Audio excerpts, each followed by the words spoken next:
Swamiji has revealed that this power manifestation can take about 42 minutes to manifest. Hold that, where you're connecting to the nature. You are experiencing oneness with the whole part of you, not just one part of you that you perceive as your body. That whole, whatever comes within your awareness, is actually you. It has no independent existence the way you know it apart from you. If that cognition shift happens within you, just the heavens will shower, power manifestation will just happen. Chant the Mahavakya. Be completely unclutched. Let there be no movement within you or within the body, within the mind, within your inner space. Just be witnessing the arising, the sustaining, and the dissolution of any thoughts within you.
Mahamahavagya, spiritual lullaby for samadhi.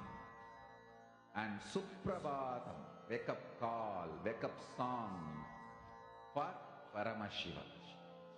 This Mahamahavagya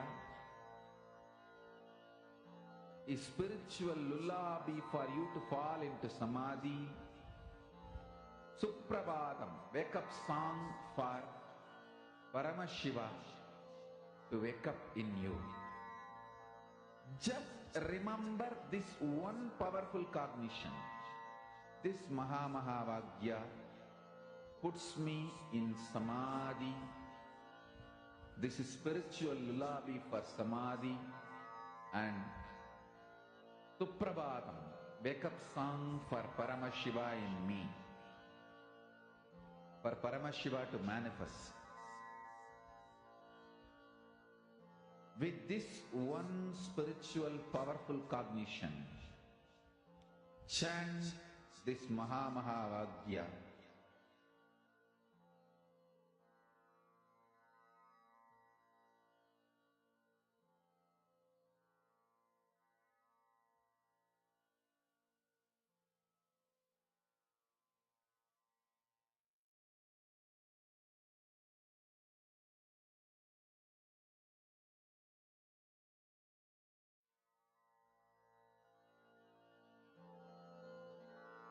Mahamahavagya, spiritual lullaby for samadhi.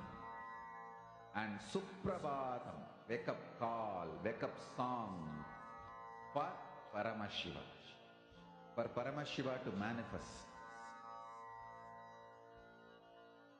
With this one spiritual powerful cognition, chant this Mahamahavagya.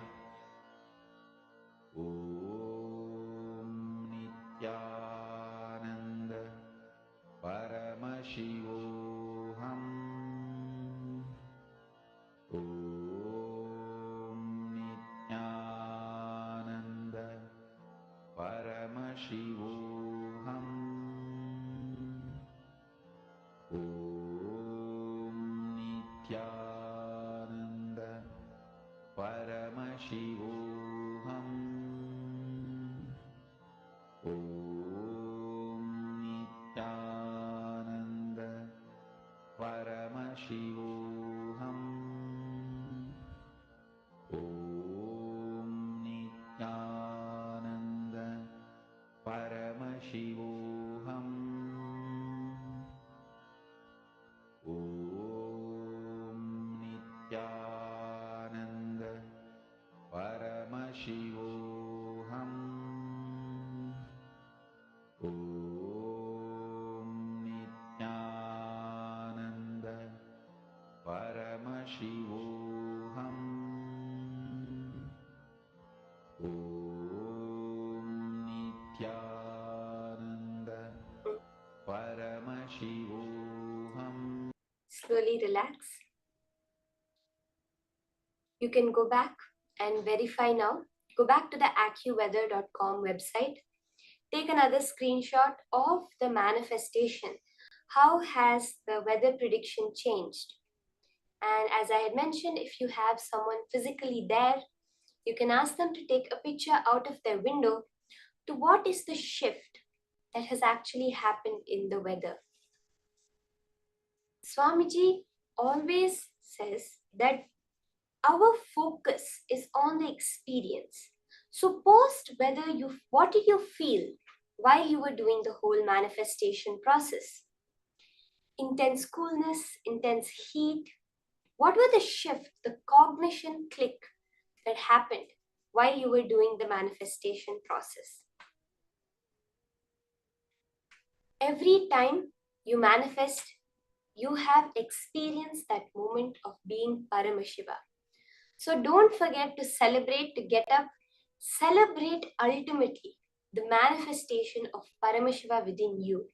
That is the message you are sending to the cosmos. Give me more, because your only job here, as Swamiji says, Ekoham Bahushyamaha, one became many only to celebrate itself. With that, Let's enter into the next session, understanding about ultimate gratitude, the Sahasrara Chakra, Svarupa Ananda. Let us now hear the higher powerful cognitions from Swamiji on this subject.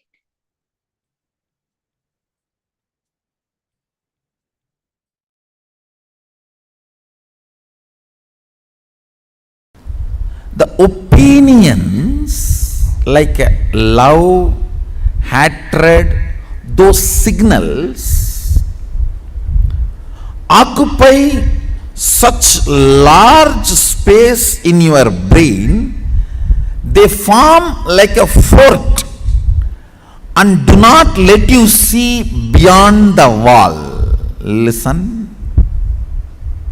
Listen. Seeing this world does not make you incapable of not seeing the other worlds. No. Opinions you form about this world stops you perceiving the other planes. Listen. I'll repeat. See, this world you see, Bur, Bhuva. In the human body, you have access to all the three, Bhur, Bhuva, Swa. In human body, you can experience Swa also. Bhur, Bhuva, Swa, all the three you can experience in this human body. This Bhur, Bhuva, Swa, these planes which you are seeing is not stopping your ability to perceive other planes like a Tapo, Satya, Brahma, all those lokas. But the opinions you form about these worlds becomes a huge fort inside your brain, Sahasrara Mandala, 1,000 petal flower. When that fort is built, then you are not able to see outside the fort. That stops your ability to perceive the multiple dimensions of the universe. Listen. Actually, choices are not only not freedom, they are anti-freedom. Listen. Choices are not only not freedom, they are anti-freedom. You are so engrossed, engaged, feeling you got the result.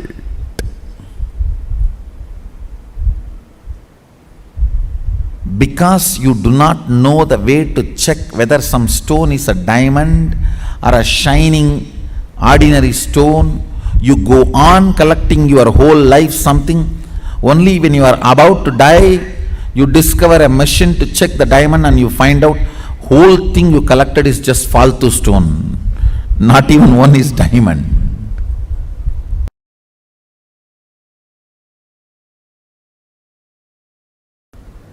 The more dimension life you manifest, more fulfilling you are, more complete you are, more Sadashivatva manifests through you. Understand? Understand? Through puja, if your breathing becomes very, listen, intense does not mean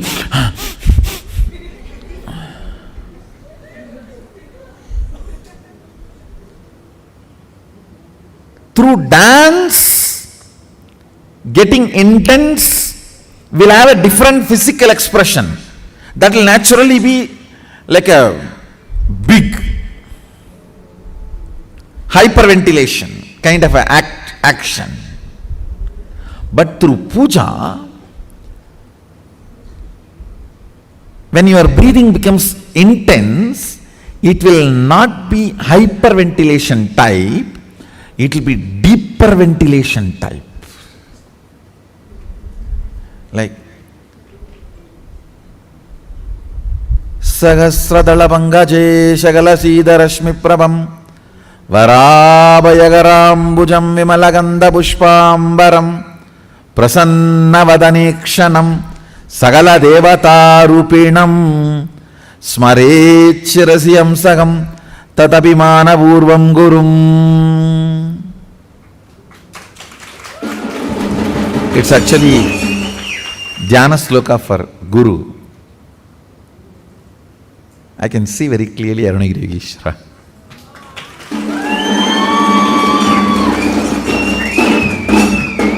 Sahasradalapangaje Shagalasīdarashmi Prabham Varābhayagarambujaṁ Vimalagandha Pushpāmbaram Prasannavadanekshanam Sagala Devata Rupinam. On the 1,000-petal lotus, Varābhayagarambujaṁ, Vara Abhayakara, Prasannavadanekshanam, with a beautiful, alive, Prasannavadana, smiling, welcoming. Prasanna cannot be translated just as a smiling or welcoming. Prasanna should be smiling, welcoming, alive, illumined, graceful. All that words should be added. Prasanna is something which brings you to the present. Prasannavadanekshanam Sagala Devata Rupinam, embodiment, or in the form of Sagala Devatas, all the gods and goddesses. Smarechirasi Hamsaham Tatapimana Purvam Gurum means with my breathing flow, Hamsakam. See, Hamsam is the integrity syllable of your breathing. Listen carefully. Integrity means being what you are known for.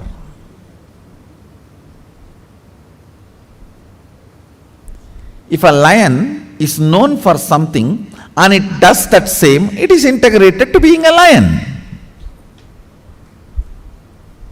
An elephant is known for something and it is doing the same thing, it is integrated to being an elephant. If suddenly elephant starts eating the flesh, what will happen? He is not known for it. If he does for what he is known, he is integrated to it. So, the integrity syllable of your breathing is Hamsam. Hamsam. This Hamsam is the Ajapa Japa mantra, unchanted mantra which gets chanted continuously by the integrity of your breathing. When your breathing gets into your system and comes out, the natural sound it makes is called Hamsa. Hamsam. Understand? Where this hum sound takes a turn of some sound is Sahasrara. That is where Guru is sitting. That is why it is called hum. Please listen carefully. That is why he is addressed as Hamsakam. Where the hum turns into sam, his akam resides there. That is his house. If the hum does not turn into sam, you are savam. Understand? If the hum, listen carefully. If the hum is 100 unit and some is less than 100, 99, you are just aham. If the hum is 100 and some is 100, you are hamsa, jiva, individual soul, who had Pratyagatma Chaitanya Jagrata. If the hum is 100 and some is 101, you are Paramahamsa.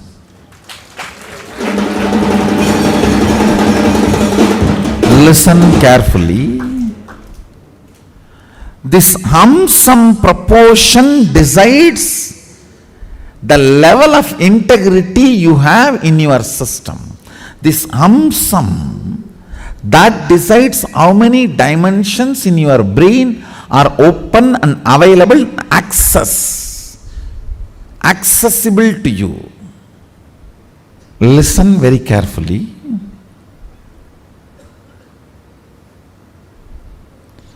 If this hum is 100, some is less than 100, you are in the plane of agam, human. Boo. If the hum is 100, some is also 100, you are hamsa, jiva who is awakened. If the hum is 100, some is even 101, you started entering into the Paramahamsa dimension. Means the Guru component has started manifesting in your jiva. Means he started mixing in your taste of life. What is your desire? Your Guru's desires. What is your taste of life? Your Guru's taste. What is your joy? Your Guru's joy. What is your opinions about death? Your Guru's opinions. What is your opinion about life? Your Guru's opinions.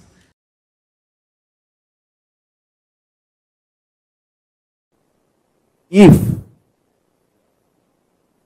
you start enjoying the narration you carry about you, Svarupa Ananda, and everyone around you enjoys the narration about you which they carry in them. In that space,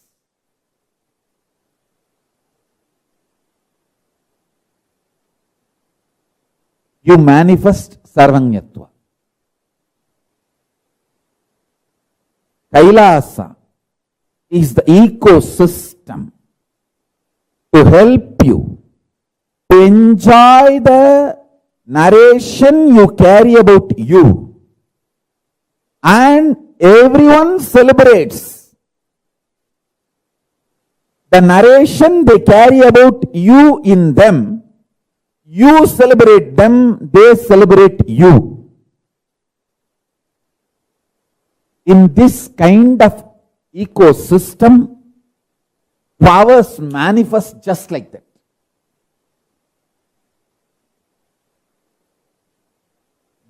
That kind of a ecosystem makes nectar flow in your Sahasrara chakra, in your crown center.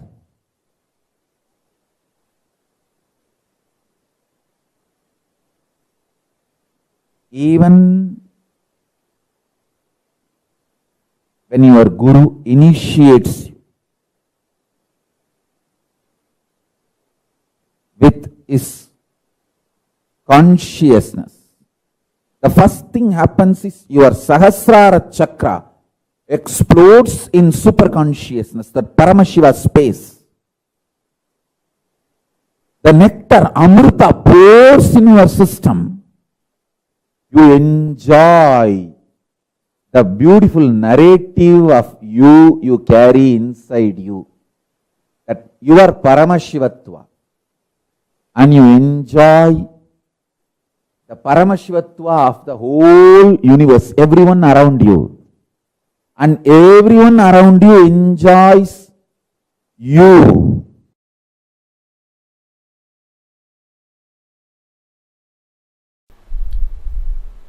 Let me come back to the subject. Listen.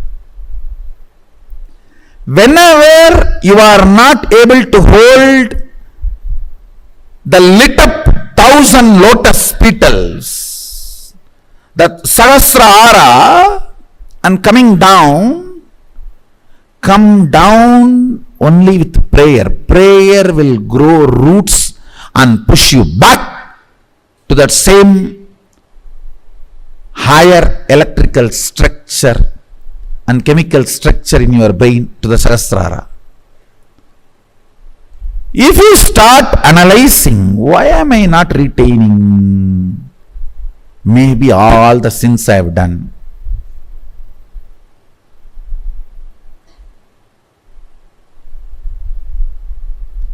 That is complete stupidity.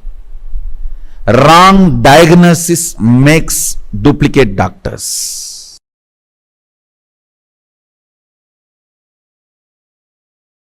Listen carefully.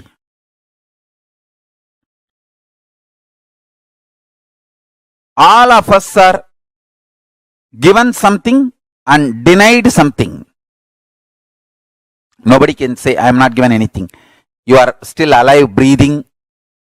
So that proves life is given to you. Naturally, even if you are richest man in the world, there are some things which is not given to you.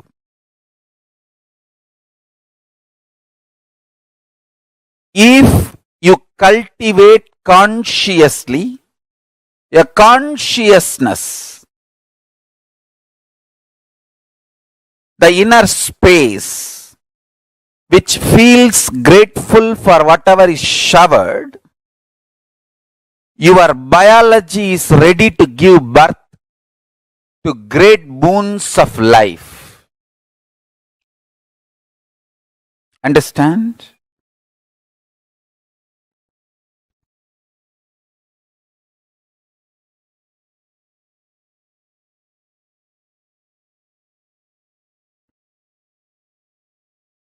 Person who cherishes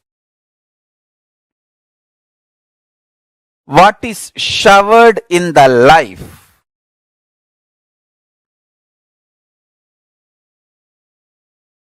feels supported, loved, cared, and goes on deciding to support, love, care. Understand? This space is heaven. I tell you, all I need for me to run my whole day is just consciously feeling joyful. Those devotees smile, that's all. See, when I open the eyes from Samadhi and see the two-way, when I see all these people, that's all is my food. Nothing else is needed. No other food is needed.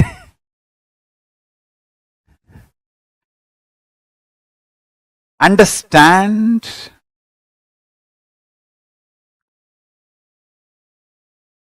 The biology you carry, inner space you carry, gives birth to your reality.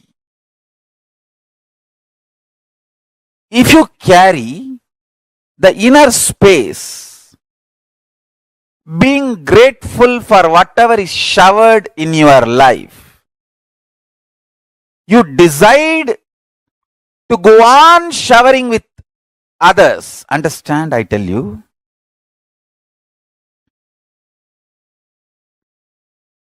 Whoever enjoys by contributing are gods, angels. Angels may not be the right word. What I wanted to convey is devatas. The Sanskrit word devatas. Maybe the rough translation in English can be gods and goddesses, not angels. Because devatas are much higher than angels, the concept of angels. Listen carefully.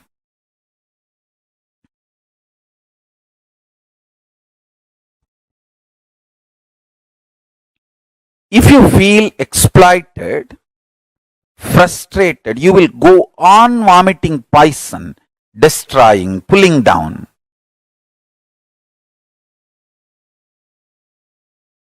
Spreading hatred, vomiting poison. You will be so deluded. You will know you are straight lying.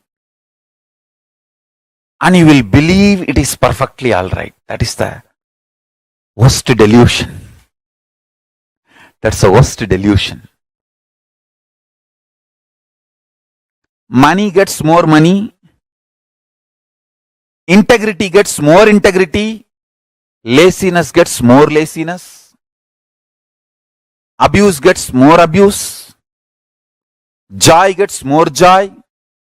Bliss gets more bliss. Sadness gets more sadness. What you work for, you get that. I tell you, listen carefully. I really tell you.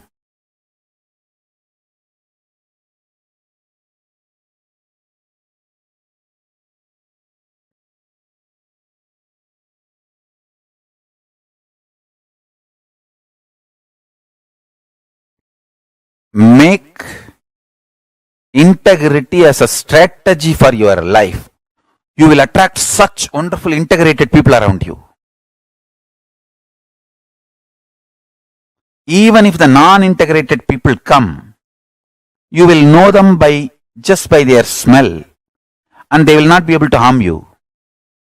You know how to protect yourself, save yourself, and continue your service. Love for the consciousness. Love for the existence. Understand? The source of life is all about going on contributing.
Influence now. Influence the present moment. Be powerful over the present moment. Understand? Live in the present moment is not a complete truth. Have power over the present moment is the complete truth. power of now is having power over now. Listen.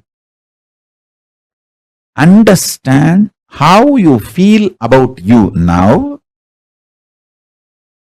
and how you feel about the world now. Make that too powerful. If you understand and make yourself powerful, that you are Paramashiva, you will understand world is so auspicious and you are the power. Whatever you think, perceive, even as bad, was never bad, is never bad, will never be bad. It is your wrong perception is the problem. Delusion is the problem. Everything is happening properly. You just need to add more life positivity, more understanding.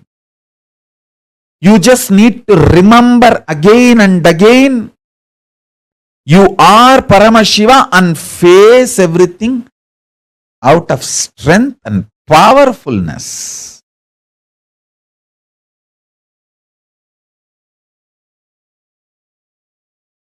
Now, the next truth. Listen.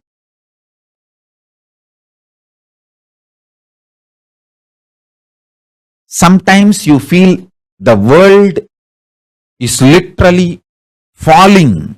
The roof is falling on your head. You are crushed. You are collapsed.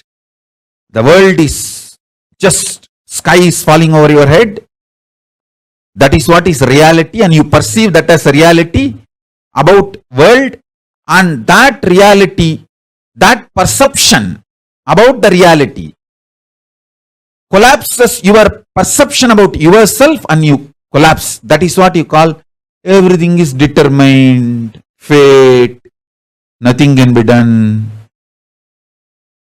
Sometimes you feel, wow, what I want is happening. So your perception about the world is what I want is happening. And the reality, what I want is happening. Oh, then everything is free will. We have full freedom.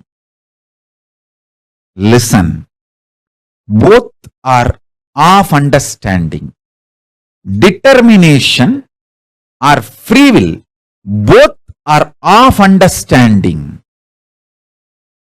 Sometimes when things happen as you want, you feel, oh, life is free will. Sometimes when you feel things are not happening as you want and the roof is collapsing, crashing on your head, and you feel everything is predetermined. Now understand this truth. I'll give you one more example. If you are standing with both the legs, that's the way you experience reality. You raise one leg, that is your freedom. After that, you cannot raise the other leg also. That is determination. So understand, the choices you already made are binding your future freedom possibilities. The choices you already made are binding your future possibilities. This is when you feel whether life is free will or predetermined.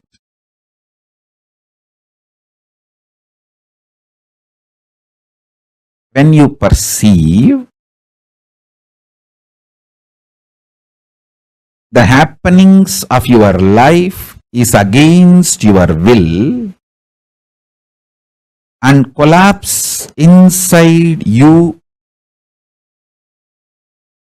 the way you perceive the world very negatively, and collapse your own identity about you and lose trust on you. When this happens,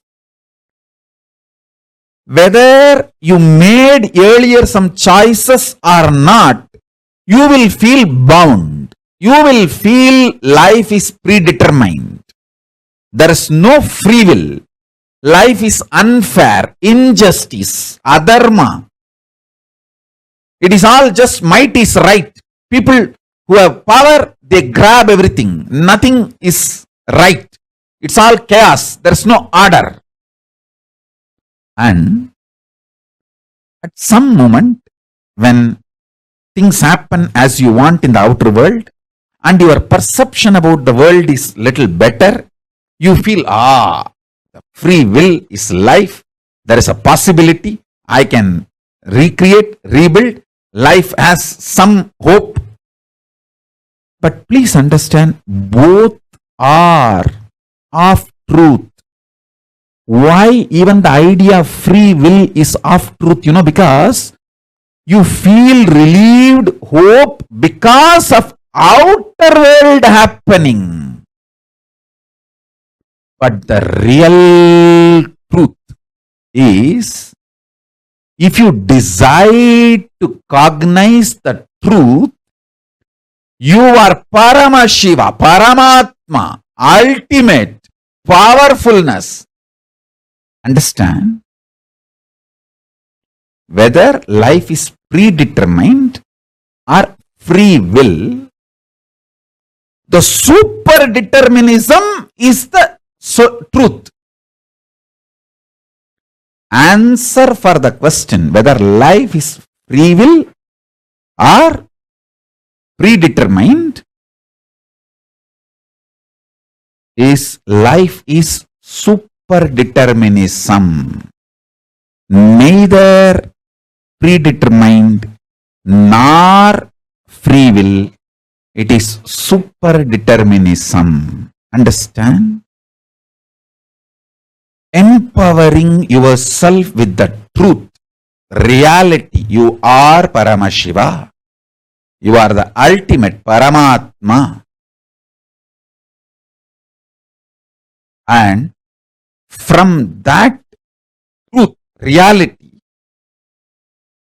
making your perception about life, and with that strength of your subjective truth about yourself and your subjective experience about the world, impacting the world, the reality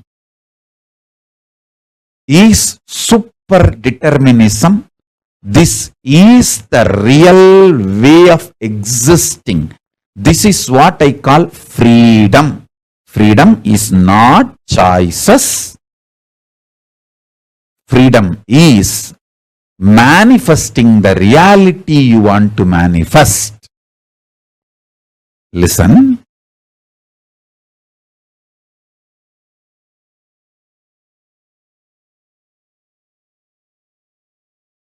When you subjectively decide to cognize the truth, you are Paramashiva, you will see that super power of coincidence place in your life,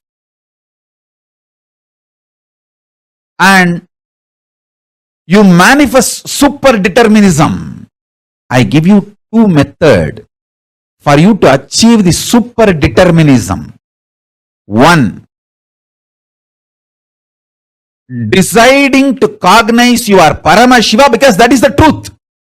That's the truth.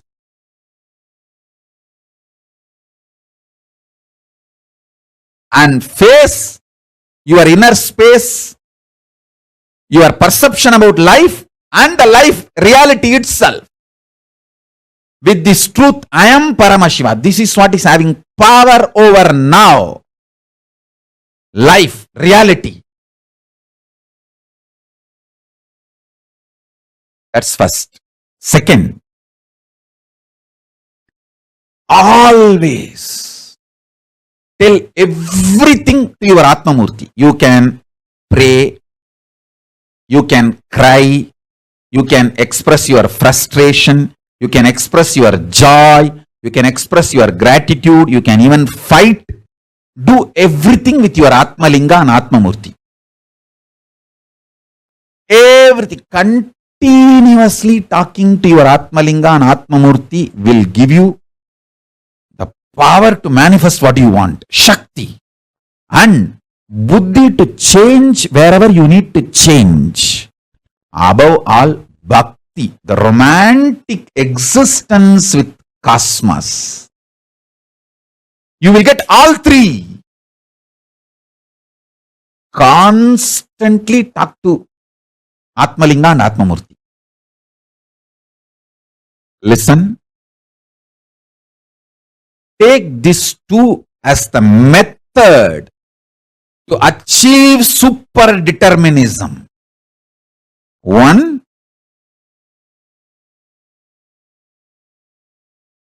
decide to come to the powerful conclusion you are Paramashiva, because that is the truth.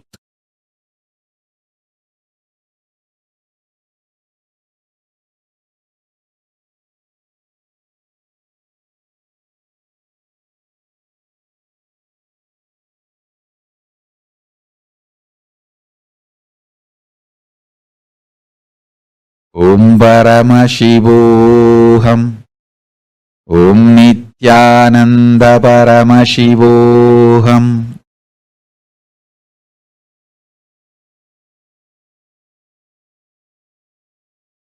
Second, continuously talk to Atmalinga or Atmamurti. You can offer your prayers, you can talk even casual things, you can express your love, gratitude, even anger, you can fight, you can express your frustration, you can do anything you want.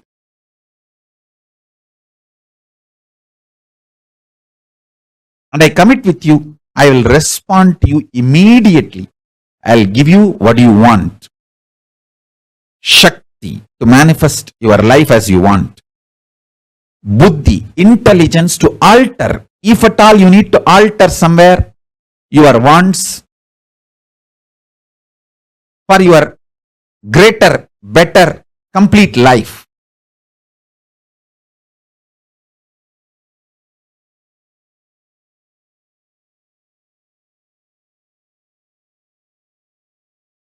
And above all, bhakti, a life positive, joyful connection with life, reality, cosmos, with everything, with yourself, with world, with God, everything.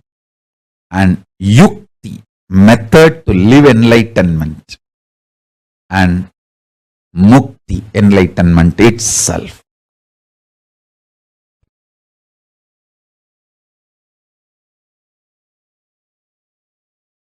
The true experience is when you decide you are Paramashiva, you get power over the now, present. The power over the present gives you the liberation from all these four different theories, theologies, philosophies, rational arguments, ideas, concepts. You experience tremendous powerfulness subjectively. Because of that powerfulness subjectively, the state of Paramashiva, that's what I call state of Paramashiva. Your subjective experience about the object also powerfulness, Parameshwara. Understand? I want to express these three words. Your subjective experience of your subject, your subjective experience of the object, and the object, reality as it is. Understand these three words. Your subjective experience of your subject, yourself, your subjective experience of the object, world, and the world, the object itself. In these three, if you empower the subjective experience of your subject with truth, that truth makes your subjective experience of the object also powerful. When this two component of you becomes powerful, it impacts the object and makes what you want to manifest as life. This is the experiential reality of super determinism. Everything else is a delusion, false. You cheating yourself, you deluding yourself with any kind of argument. No, what Swamiji says is the ultimate truth, but not for me now. Even that. Whether you are ready to understand or not, sun is going to shine and wind is going to blow. Everything is going to happen as it is. This truth which I described now,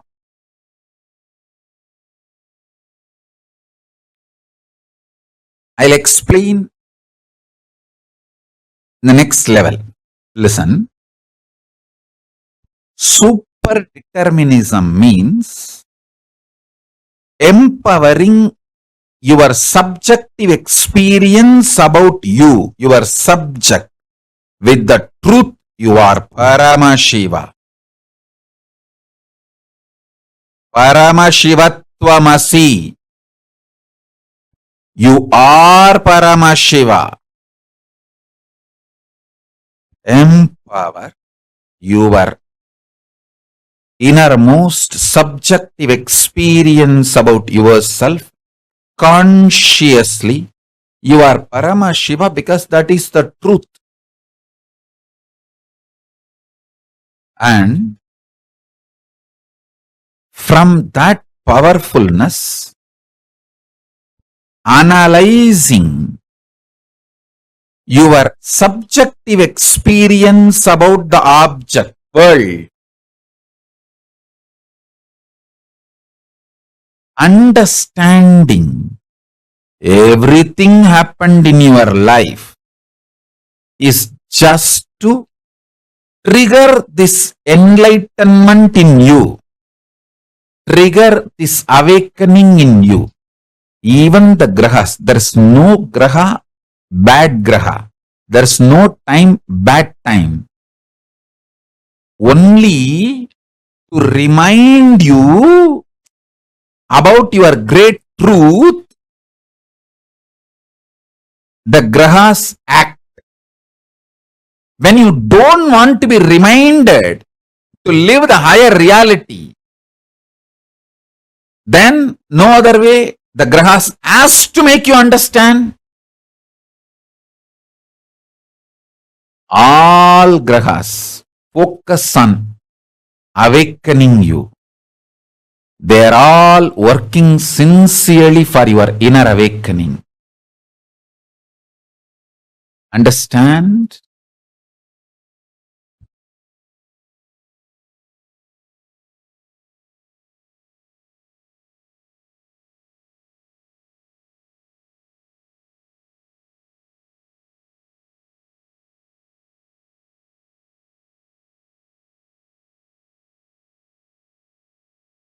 Hey, listen. Sometimes your babies or pet, they go into kind of a trance mood when they listen to my satsang and just they settle down. You may be thinking they are sleeping. Even if you think they are sleeping, don't wake them up. It is okay. Just let them. Because they sincerely, intensely listen. If you are pregnant, the baby inside your womb listens to me sincerely. And the babies who sit in the satsang, they go to a kind of the trance, turiya space, and just melt down. You may be thinking they are sleeping. Even if you think they are sleeping, don't disturb them. Allow them to sleep. It's okay. I tell you, even the pets, when they come and sit for satsang and they just fall asleep, don't think they are falling asleep. Even if you think they are falling asleep, don't disturb them. They are in a trance. I can see very clearly in how many places that initiation is happening.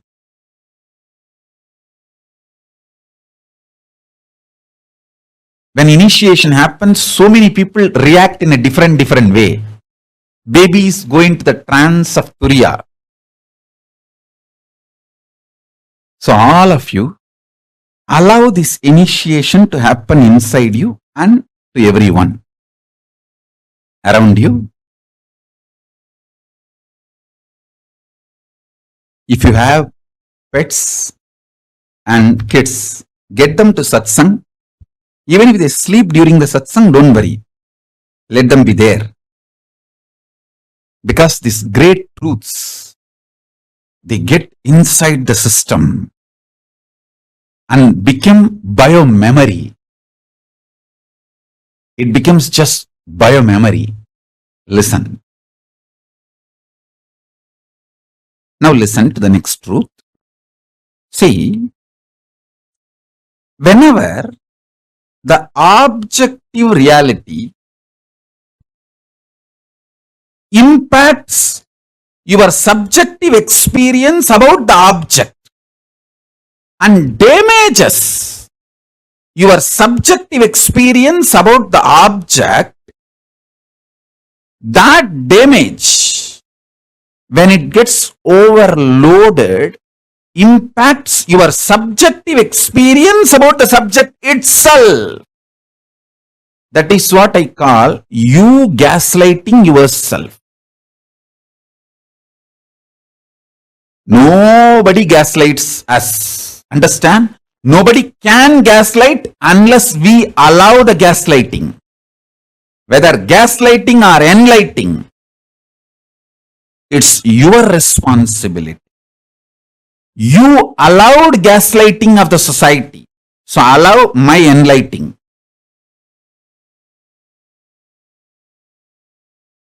Stop allowing the society's gaslighting. Allow my enlightening. So listen carefully.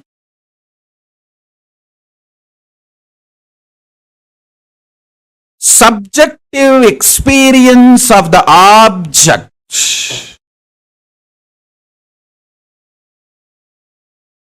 should be impacted, impressed by the truth of the subjective experience you are Paramashiva, not by the objective reality so-called this world and your equations with this world. You always have wrong equation with this world. Always you feel injustice is done to you. Somehow that becomes default cognition. When you allow that pattern to get rooted in you, you damage your inner space, the subjective experience of the objective reality world. When you damage your inner space, that damage impacts your experience about your self. This is what I call powerlessness. Understand? You should know why you are not able to live in the present moment. Only then you can heal yourself and start living in the present moment. Otherwise, just teaching, oh, live in the present moment, live in the present moment. Nobody can live. Nobody can live in the present moment unless they understand why you are not able to live in the present moment. Listen. If you feel so much injustice is done to you, and feel anxiety, panic attack. Your subjective experience about the object world is impacted by the world, others, outsiders, everyone. And if you feel so much of injustice is done, panic attack, anxiety, all that, be very clear, you cannot live in the present moment and you are going to literally commit spiritual suicide if you make decisions from that space. You are only going to destroy yourself more and more through any decisions you make from that space. First thing, stop making decisions from the pain, frustration, anger, violence,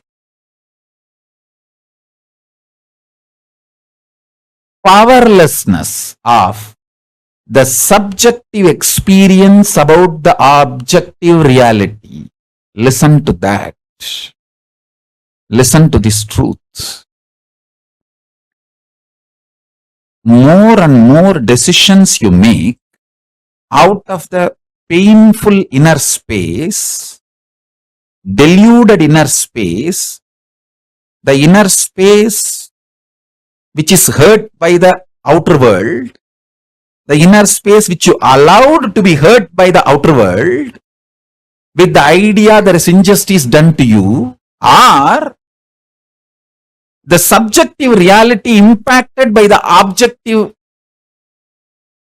reality, the objective world, due to sometimes you blame an individual person, or sometimes you blame a situation, sometimes you blame the ecosystem, sometimes you blame the whole world. Whoever you may find, blame or not blame, sometimes you will even blame yourself. Even that is wrong. Blaming yourself is not something cute. No.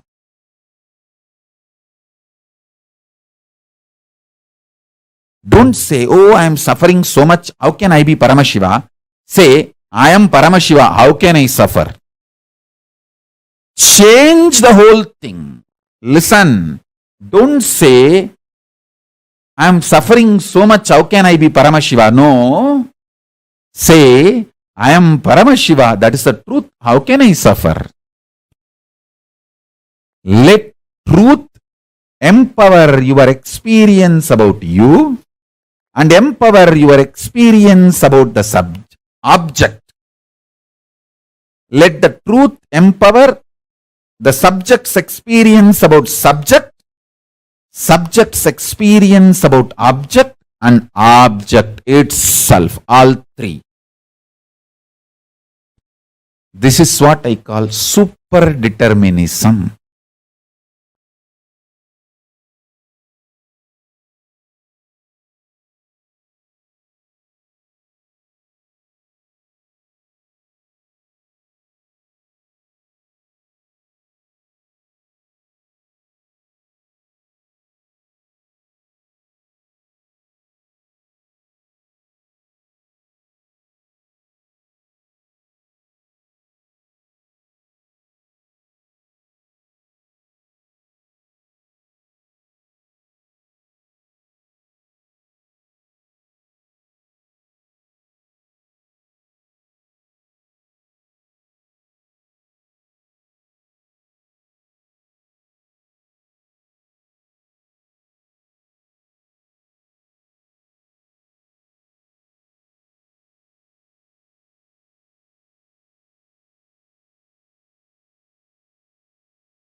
Nithyananda, how many of you clicked with this amazing revelation now from Swamiji on super determinism? Life is neither predetermined nor free will. It is super determinism. How many of you understood this? This is such an extraordinary revelation, right? Like where Swamiji revealed to us about how you usually think whenever everything is going all right, we all think, everything is happening exactly the way I want it. But then when something goes like not really right the way we want it, suddenly we start feeling, oh no, life is actually, my fate. Someone is somewhere in the remote corner of some heaven, somewhere where God is sitting and conspiring against me and writing my fate like this. Look at my fate. This is how my fate is. How many of you have thought like this before? Please raise your hands. We all keep thinking, we keep saying that, oh, this is all my fate. This is my fate. That is my fate. Please post. Come on. How many of you had this thinking or have had this thinking about either life, you think life is free will or you think life is predestined? You call it in various languages, in different ways, but the essence would be something like, this is what God has written on my forehead and this is what is my life going to be like. Am I right?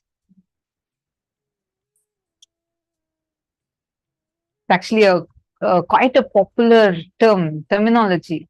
I think literally we all would have grown up hearing this. Ankita has posted this. Sometimes I given excuse for my failure by thinking it is fate. See, Ankit, actually, you don't even need to think in that much level. It's not just whenever we blame our failure to be fate, but we think that fate, when we use, it's like putting it on some other entity, which we don't feel is, we don't feel responsible for it. And we also feel we don't have the power to change it. Yeah, understanding?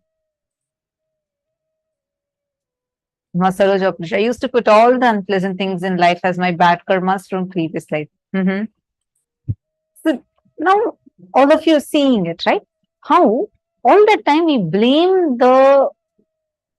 something, and like we usually just say, this is my fate. What can be done? That nothing can be done. Nothing, how much ever I try, nothing can be done by me for this. Nothing can help me fix this. This is a generic thing that all of us carry, and we feel so stuck about it in our lives. Only if all of you identify where exactly you feel, you will be able to identify and understand what Swamiji is saying as superdeterminism. First, I request all of you to write, what do you understand as seeing your life as it's all predestined, fate? And curse, many times people curse God for it, saying, anything that happens good in life, we'll say, oh, I achieved it. Something goes wrong, we all the time curse God and say, oh, why is God so sadist? Why does God plan only suffering in my life? All others, look at my friend. Even though I'm much more qualified than her, look at what she is getting, what he is getting. And say, this is what to do, this is what my fate is. And there are some people who say, no, fate like that, things don't exist. It's all your free will. You can choose your life. Neither of these are right, nor are they complete cognitions. There is something called as default future. Default past creates default future. And there is something called as your free will. But the free will word is a very shallow word. There's something more deeper called as the superdeterminism. That superdeterminism is what gives you the power to influence the reality the way you want to influence it. take some more time, because what we all listened to just now was such an extraordinary cognition that Swamiji has revealed to us. Where Swamiji explained to us about how nothing is, you can never put something into a box saying this is all. Like Ma Ankita had posted, like we usually blame our failures and say this is all my fate, what to do. Or what Ma Saroj posted, all bad karmas, he say, yeah, these are my previous Janma karmas, my past birth karmas. Actually, even there we feel like we are not even responsible for it. We feel like there's a certain distance. You only feel responsible for what you do in this life. How many of you are clicking with us? I just want first to request all of you, if you could all let me know, how many of you understand thus far? Please post yes in the chat if you have understood so far. Please take a moment. This is one of my favorite topics, because if we understand the science of superdeterminism, we will be able to influence the reality the way we want it. You will not be struggling, stuck with things saying that I didn't get an opportunity to do this, I didn't get that opportunity. And you think, oh, why I put this much of effort? If everything is about free will, my friend, he didn't do anything for it. He didn't work for this, he didn't work for that. How come he's getting so much more? Whereas I worked for it. I sat, I did so much of work, then I should have been getting it. Then why am I not getting it? So you feel like, okay, this is all, fate, destiny. First understand where you are looking at life saying that this is free will, this is fate, and both of these making you powerless. Now let's understand what the superdeterminism is. Empowering yourself with the truth, the reality. You are Paramashiva. You are the ultimate Paramatma. And from that truth, reality, making your perception of life with that strength of your subjective truth about yourself, subjective experience about the world, impacting the world, the reality is superdeterminism. You cognizing you are Paramashivoham.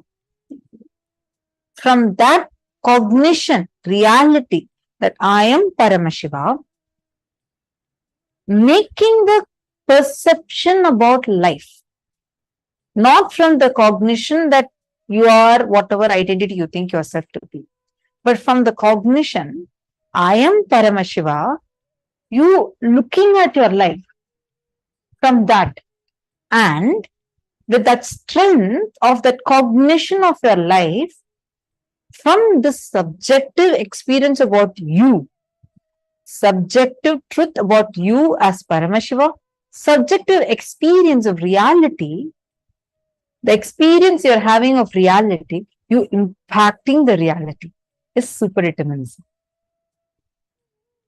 How many of you understood this? I wanted to share with all of you. There's like one experience I had, which is very strongly related to this, I feel. So I'm going to be sharing that. First, I'm going to request all of you to type this one cognition and please share it on Facebook. I'm going to be projecting this for all of you. Take a few minutes. Just the first definition that all of you are seeing. Take a moment and please type that down. Then we'll be going further into this. Take a moment. All of you, please type down the first definition. I'm going to be reading out so that it's easier for all of you. Empowering yourself with the truth, reality, you are Paramashiva. You are the ultimate Paramatma. And from that truth, reality, making your perception about life, and with that strength of your subjective truth about yourself, and your subjective experience about the world, impacting the world, the reality, is super determinism. Please take a few minutes now and type this down. I request everyone to please type it.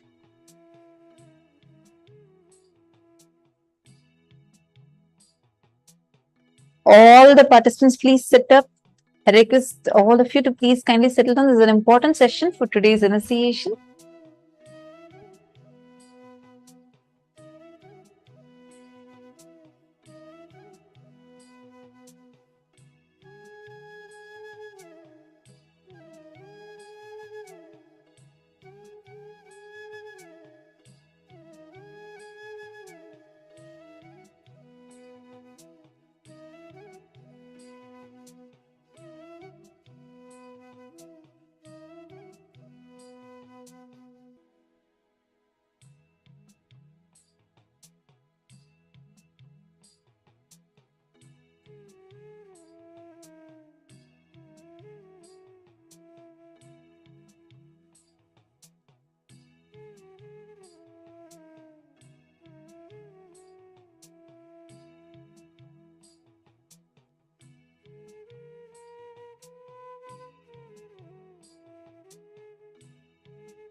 Okay, wonderful. I hope now all of you have written down. I see many of you that have already posted. Great. See so many of you who have already posted. Wonderful. Now that all of you have written down, now are you all understanding and cognizing what is superdeterminism? Clear so far? Okay. I wanted to share a small experience with this. So I have shared this before. This was in 2018. Yeah. We had a world tour. So we had like all the balasams of Gurukul going to different parts of the world, right? Like as teams, we will go to various different countries and we would go meet people and conduct the power manifestation sessions where we'll do actually demonstration. And it was very, very, very exciting. Kids as young as 8-year-olds, 9-year-olds, 10-year-olds, all the way, like everybody, like the whole Gurukul was going to different countries like Malaysia, Singapore, US, Canada, many countries like this, Mauritius.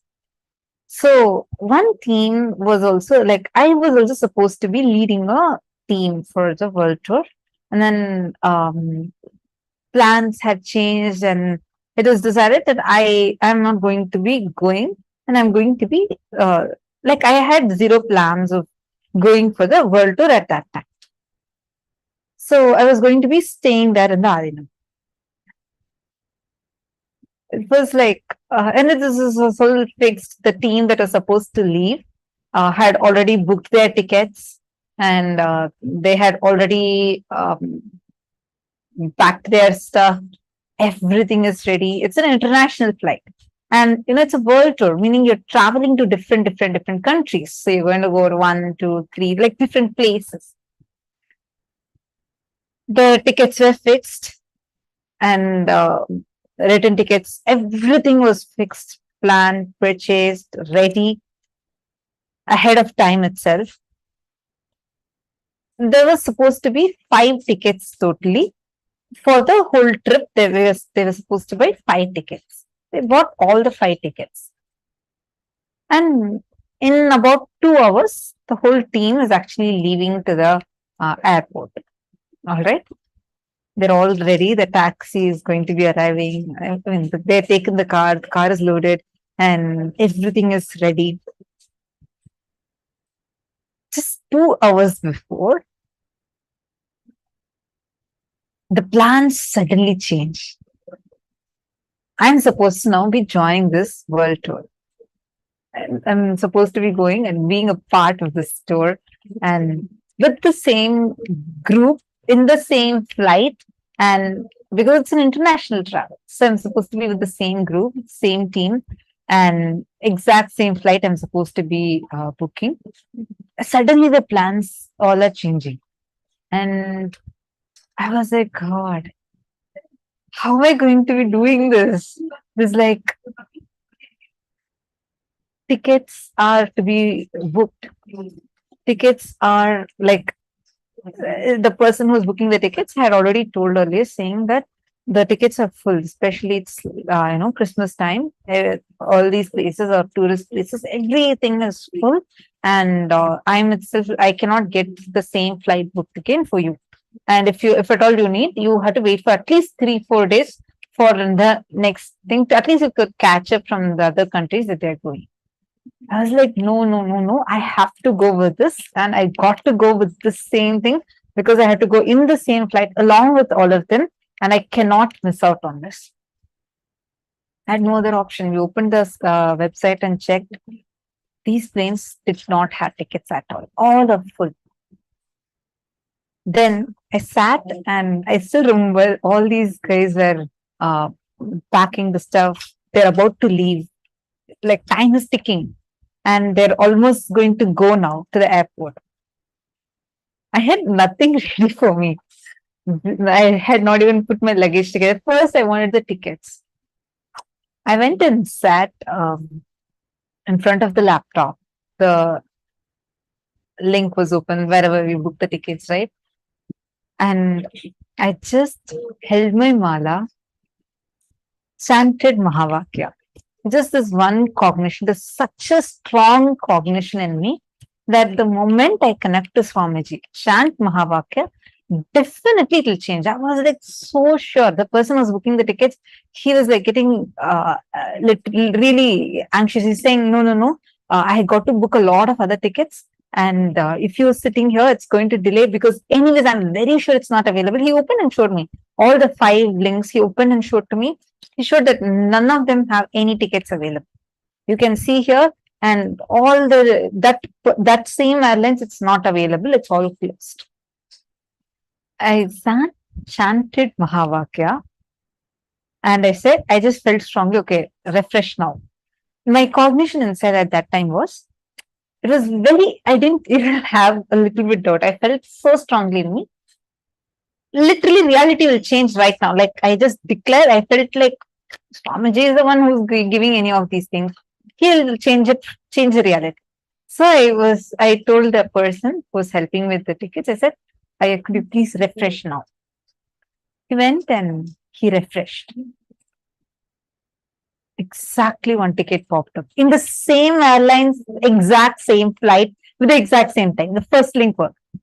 I was so excited. He said, no, I can't book even if one has come. I need all the 5 to come. I was like, okay, fine. I'm just sitting right here. I'm going to chant Mahavakya and declare for the rest 4 also. One by one, I chanted Mahavakya every single time. He refreshed in all of it, one after another. One. Exactly one ticket opened up and I was able to book it. And I went to the world tour and I had a great time, like actually traveled to the world tour. This was my experience where just all I did was connect to Swamiji, chant Mahavakya, and that impacted the reality to such an extent where an airplane ticket, not once, see, once if it comes, I can say, okay, miracle happened, coincidence, but it was not just once, consecutively, all the 5 came. I even made a post of this on Facebook at that time. It was like such a strong experience that even now I strongly feel anything that is needed. It's not even like I had to convince myself. I just strongly feel if something I need to change, I can just connect to Swamiji, chant Mahavakya. I'll hold my mala, chant Mahavakya, and Swamiji will just manifest it as a reality. This is what I understood as super determinism, where, I mean, this is just connecting to Swamiji and manifesting, but where your subjective truth and where you cognize yourself as Paramashiva, from that, you cognizing the world. How do you cognize about the world at that time? When I see the world as normally as Mata Trupri, I feel like, oh God, this is not very possible. How can the tickets are all booked? We'll try to think of logical solutions. Okay, if not this, then that, then this, then that. But at that point, it was like such a strong click because of the experience Swamiji has given multiple times earlier. Connect to Swamiji, chant Mahavakya, definitely Swamiji will make it happen. So that was the cognition of the world at that time. So from that, when I made a declaration, Swamiji simply made it happen. Understand, the moment you cognize inside you are, I am Paramashiva. From this cognition, I am going to make a declaration. And with that declaration, I am going to impact and influence the reality. That is super determinism. How many of you are clicking with this? Please take a moment and pause.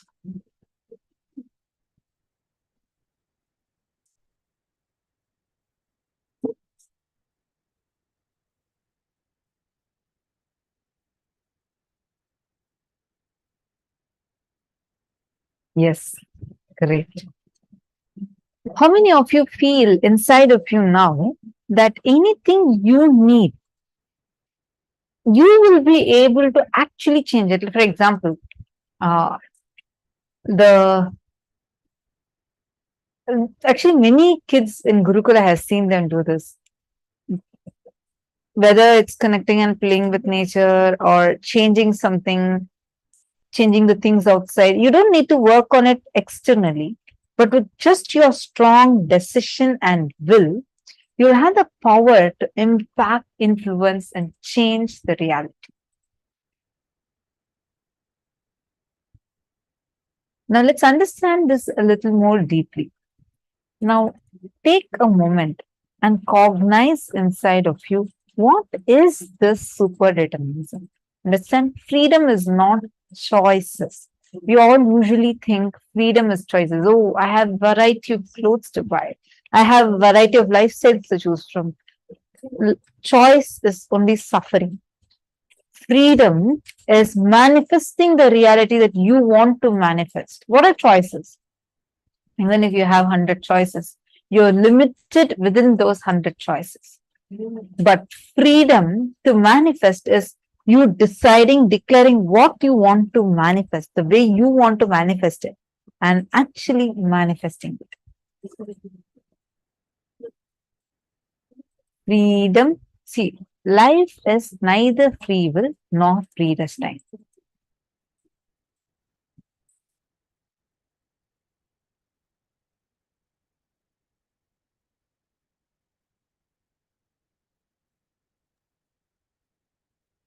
Thing as everything is previously set, it's all written and you have to go as per it. And at the same time, there's no such thing as, everything is completely free will. Like as you decide, it will happen.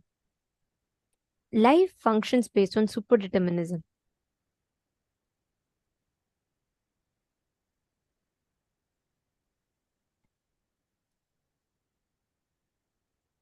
The truth is, if you decide to cognize that you are Paramashiva, you are Paramatma, the ultimate, the powerfulness about you.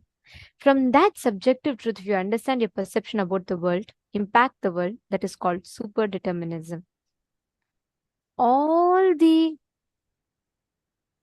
issues, all the problems that we have, if we just connect, if we just understand the significance of what our will is, are we going based on free will or are we going based on our perception of fate, what is predestined?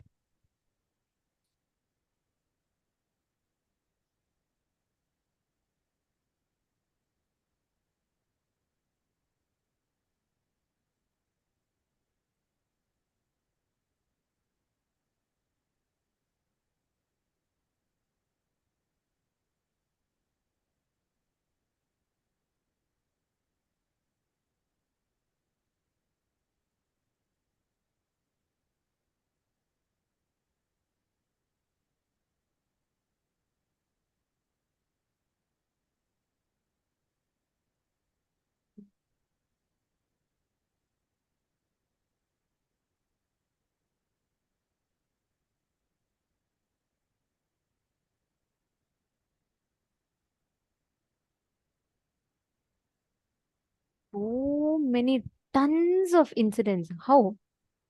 What we think, many times we will think, oh, just because it is not happening the way I want, oh, everything is fate, nothing is under my control, better let me just leave everything. We start making decisions completely contrary to our life's purpose. And the whole game of life that we are having is all within this. There is actually, if you see in India, right, there's a very there's a tradition that they follow where in front of Ganesha deity we will break stones. Sorry, we'll break coconuts. Sorry. And if you see these people, they'll say, oh Ganesha, if you make me pass in my exam, I will break 100 coconuts for you. If they fail in the exam, they break the Ganesha himself. We either take it to the extreme of breaking 100 coconuts or we take it to the other extreme of breaking the deity itself if it doesn't manifest. But both are wrong. See, always life does not manifest, is not bound to manifest as per fate or as per your free will. Every truth, whenever you cognize you are Paramashiva, the reality of life that you manifest, that is your subjective truth becoming objective reality. There's a very beautiful story from Hindu Puranas about this. There's a great sage called Rishi Markandeya. He's eternal. He's one of the few people who are immortal, who never die. If you see his story, right, it's a very beautiful story. His father, Rishi Markandeya's father and mother, they're great rishis. And they are doing tapas for a long time. And they want a child. And they all are they're very deep devotees of Paramashiva. And the rishis name this Mrikanda and Manaswini. So Mrikanda and Manaswini are Rishi and Rishi Patni, and they're all like extreme devotees of Paramashiva. Okay, so they say the only thing in life, they have everything. Their only desire in life is to have a child. For a long time, they remain childless. So they pray to Paramashiva. They do intense tapas. Paramashiva is very happy, and he appears and he says, okay, he tells you, as you wish, I will grant you a child. They're all extremely happy. Then Paramashiva says, but on one condition. I will give you a child who will live for a long time, hundreds of years. But he will not have any devotion to me, and he will not have any intelligence. He will just live a normal human life. Or I will give you a child with highest intelligence, and he will be a great devotee of mine, but he will live only for 16 years. The parents were in a fix. On one side, they have the option to have a child, their only desire in life, to have a child. They have an option to have a child which will live for eternity. But he will not have devotion to Paramashiva, the very purpose of their existence. And on the other side, the child is going to be highly intelligent and extremely devoted to Paramashiva, but is only going to live for 16 years. The parents are in a fix. They don't know what to choose. Then they decide, nothing is important than Paramashiva in life. If my child is not going to be connected to Paramashiva, I don't want that child. So they say, Paramashiva, even if my child lives for only 16 years, I'm okay with it. Please give me a child that has devotion to you. That's all matters. Paramashiva says, all right, tatastu. He tells, remember, you will have a child born on the 16th birthday. By the end of the 16th birthday, the child will leave the body. The parents are extremely disheartened, but they say, it's okay, whatever, come what may, let's face it. And the child is born. They name the child as Markandeya. And the child is extremely devoted to Paramashiva. He worships Paramashiva and he lives like he soaks himself in the worship of Paramashiva. And then he does puja, everything he does, and he takes up various responsibilities. And he's highly intelligent. The child knows it is going to be, he grows up, 15 years pass by, and the parents are so deeply attached to the son. They become so attached to the son. They love him a lot. He takes care of the parents so beautifully. And he is going to turn 16 the next day. And the parents are extremely suddenly sad. Markandeya is surprised. He's like, what happened, father? What happened, mother? What is happening? Why are you all suddenly so sad? Then the parents tell Rishi Markandeya that, look, when we got you, when you were born, Paramashiva gave us two choices. We chose you. And tomorrow's your 16th birthday. You're going to be leaving your body. Then Markandeya is shocked for a moment. He says, if Paramashiva told I will leave my body, then what else? I will go to Paramashiva only. I am ready. Till I leave my body, the last moments of my life, I want to spend with Paramashiva. Markandeya decides that. So on the 16th birthday, he goes, he cuts the tree, firewood, everything, brings for his parents, attends to all of their needs. It's 16th day. He has to go. As per the law of his life, as per Paramashiva, the fate, the destiny written to him, he's supposed to leave the body. 16th birthday, he's sitting and he starts chanting, Trayambakam yajamahe shugandhim pushtivardhanam urvarkamiva bandhanat mrityormukshiyamamritat. He very beautifully composes shlokas on Paramashiva. He goes on chanting, chanting, chanting. He makes a Shivalinga and he sits in front of the Shivalinga and he's chanting. And what happens? It is time. There is in Hinduism, the Yama Dharma he's the person who's accountable to come and take the souls. So when people have to leave the body, he himself will come and he'll put the noose, the pasha, and then he will take the life. So that he'll remind the beings that, your purpose is done, your time is over, come on, time to go to your next birth, next body. So Yama is responsible for that. Yama Dharma comes, he's seeing Markandeya doing puja. So first, sometime he's trying to wait, but then how long? He has to maintain his integrity, right? If someone has to die, Yama has to take. It's the law of the cosmos. So Yama is waiting. This Markandeya is not finishing the puja. Then Yama says, no, come on, it's time for me to take you and come. Markandeya, he, out of his love, he's a small child, a 16-year-old boy. Out of his love, he goes and hugs Paramashiva. He says, oh Prabhu, come, you take me. Like that, and he goes and hugs Paramashiva. What happens? By then it is time. If Yama delays putting the noose, that means he's missing his integrity. It's like a whole thing, right? It's a whole mishap in the dharma, in the whole Kala Chakra, the flow of time as per his destiny. Here it's a question of destiny, free will, and the whole game is between that, right? What is the destiny? What is the what is the fate, and what is the free will? So then Yama says, come what may, I have to take this boy. There's no choice. So Yama when Markandeya is hugging Shivalinga, Yama takes and puts the noose. The noose falls around on Paramashivalinga and Markandeya together. That's all. The moment noose falls on Paramashiva, from the Shivalinga, Paramashiva comes out as Kalasamhara Murti. He comes out in that most terrifying form. He comes out with a Trishul, and Paramashiva says, how you have put the noose, not just on Markandeya, but on me. Then Yama says, Prabhu, you have law of light. Told the fate of this boy is 16 years old, supposed to come. Markandeya is hugging Paramashiva. He's not leaving Paramashiva. Paramashiva, very beautifully, Swamiji explains this scene so beautifully. Swamiji tells, at that moment, see, what Yama is doing is not wrong. As per Dharma, Markandeya is supposed to die. It is Yama's duty to come and take Markandeya. But the free will of Markandeya does not want to go. Fate versus free will. At that time, Markandeya prays to Paramashiva. That super determinism, his prayer, his feeling connection. He didn't go, his free will was to live. He wanted to live. He wanted to serve. He wanted to continue connecting and enjoying Paramashiva. But that free will, that super determinism is what is him connecting to Paramashiva. Paramashiva then beautifully tells Yama, look, this is the law of life I gave you. So I'm going to remove you, means remove your life, reprogram your life with the upgraded software, the upgraded law, and I'll reinfuse life back to you. That is what is Kala Samhara Murti, the one that kills time itself.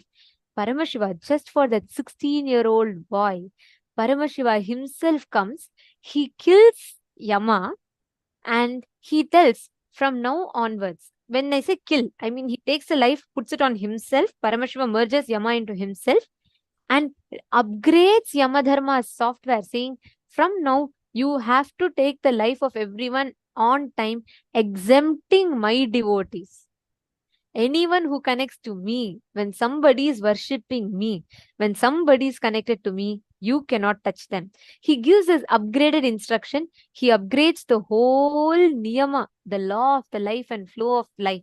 And he gives life back to Yamadharma. And Yama is like, Prabhu, he's like falling at Paramashiva's feet and he's saying, thank you. And then he understands and then he leaves.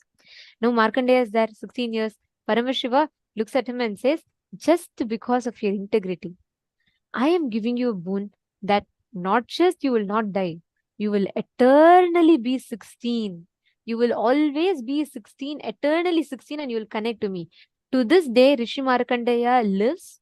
He is alive. There is a temple where he regularly worships Paramashiva. There are tons of this thing. Of course, he might not be visible to our naked eye in today's world. But to this day, Rishi Markandeya lives. He's done so many great compositions and amazing things. That is what is the Mahamrityunjaya mantra. It was Rishi Markandeya who delivered the Mahamrityunjaya mantra. So understand, it is so beautifully how when you see there is even fate, there is free will, but your super determinism, your connection to the Guru can change the whole law of the life and flow of the life for you. There is no such thing as free will. There's no such thing as just because you want, you are going to do it forever. At the same time, there's no such thing as predetermined. There's no such thing as it's fate. You have to do this, it'll happen. Beyond both, there's power of consciousness. Super determinism. How many of you are catching it? You're clicking.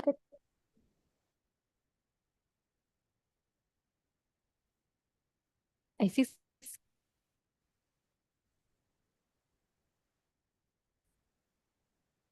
To go as free will.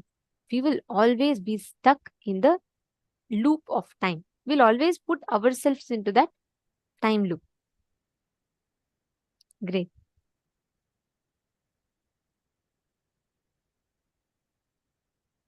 Okay. Ma Mahaganeshwari. You've asked a question. Just heard part of the sentences from Swamiji's revelation that you both your both feet stand on the ground. Freedom is you lifting one foot and the other foot standing on the ground. What is the super determinism for this instance? Is that you have to have one foot standing? Okay, understand. That's actually an example Swamiji gives to explain about delusion, where we don't see the actions that we do and the results of that action. It is like you yourself decide to raise one leg and you hold on to that raised leg. Without releasing that raised leg, you want to now raise a second leg also. And then you feel like, oh, why am I not able to jump? The only solution for this is to have a superconscious breakthrough where you want to fly.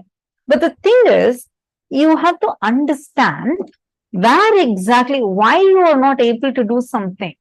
You have your actions have certain results. The actions that you do, excuse me, the actions that you do have certain results which is going to come no matter what. But you have the free will to be able to change and choose which leg that you want to raise or which leg you don't want to raise. Super determinism is understanding that you are Paramashiva, not just that you can change which leg you want to raise when, but you have the ability to have a superconscious breakthrough, to be able to raise both the legs and even fly or jump the way you want to. But it comes only from the cognition. As long as you think you are limited human being, you won't be able to do that. But when you cognize yourself as Paramashiva, for example, normally we think we cannot do third eye reading, or we think we cannot do consciousness over matter, right? But now you see, you are able to do the power of consciousness over matter. Right? With your will, you can move something. Was it possible for you a few years back? No. Why? At that time, that was a limited cognition from which we approached the reality. But now, knowing that anytime I am connecting to Swamiji in oneness, that the initiation Swamiji has given to me, I can definitely be able to impact the reality the way I want. Let me sit, and from that oneness, let me chant the Mahavakya, and I can move the matter. Am I right?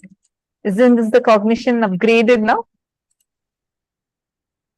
See, the cognition upgrade that you're having, and from that cognition, you having the ability to impact the reality, is super determinism. the jumping example where holding on to one leg and trying to raise the other leg and like struggling and complaining, oh my God, why can I not raise other leg? You're holding on to one leg. If you raise other leg, it'll fall. That's the fact. First, we need to come to the fact so we understand where we are stuck in delusion. As long as you're stuck in delusion, you will not be able to jump or fly or do anything. But super determinism is not just coming to fact, but you having the ability to establish yourself on reality from the cognition, I am Paramashiva, let me impact my reality, where I'll declare and actually levitate. That is it. Power manifestation science comes. Are you understanding now? There's another beautiful story of a pandit and a milkmaid. So there's once as a pandit, and he has every day for his puja, he has a milkmaid who has to come and deliver the milk. So she has to come from the other banks of the river, and she has to cross the river to come and give the milk every day for his puja. This pandit was a very arrogant guy. Means he thought he knows everything, and he thought he's very smart. And it was just dry knowledge. He only had the knowledge, not the experience. And Swamiji calls these people as dry Vedantis, who will have only the knowledge, just go on reading, but not applying and experiencing these principles in their life. So he was one such fellow, and the milkmaid had simple, innocent surrender. So she comes one day. Because of heavy rain, it gets very late, and the pandit is waiting for the milk. She comes very late, and she reaches the house of the pandit, and pandit asks, "How can you come so late? Do you not know I have to worship? I have to do the puja?" She says, "Sorry, sir, but I was not able to make it on time because the river was flooding and the boatman could not. I had to wait for the boatman to come to ferry me across." So the pandit said, "What? What are you talking? You ignorant woman! You don't know. Just by chanting the name of Hari, people can walk on the water, and you are telling like this. So many people have crossed the ocean of samsara chanting the name of God, and you can't cross a small river. You must be joking," like that. And he just scolds her and mocks her, and he goes off. But for this woman, she's so much in surrender to the existence, to life. She takes that as ultimate truth. She says, "Oh my God, if people can cross the samsara sagara, the ocean of bondage, chanting the name of Hari, then why can I not just cross the small pond?" She says, "What the master said is true. Let me take this. Let me try it." And again, next day, there is heavy flooding, even more intense than the previous day. So Pandit is sure she will not come. But he hears a knock on the door, and he's surprised when he goes and finds. He's surprised to see the milkmaid standing absolutely on time. Now he's taken aback. Yes, how come? Today's flooding more than yesterday. How did you manage to find a ferry person to come ferry you across the river? She says, "What, master? Just yesterday you told me that, just chanting the name of God, people cross the ocean of bondage. I chanted the name of God exactly like you told, and I walked on the water." Because he only had knowledge, but not the experience, even he could not believe what he spoke. He was like, "What? Are you really telling me, or are you trying to make something up?" She says, "No, master. I'm really telling you. I will not lie." Then Pandit says, "Come on, show me, demonstrate in front of my eyes, then I'll believe you." She tells, "All right, what is the big deal? Come to the river." She takes him to the river. She just chants the name of God. She just chants the mantra, and she starts walking on the river. This Pandit is shocked. At the same time, he becomes more arrogant. He says, "Even a silly, foolish milkmaid, after listening to my advice, she is able to walk on the water. I am a great scholar."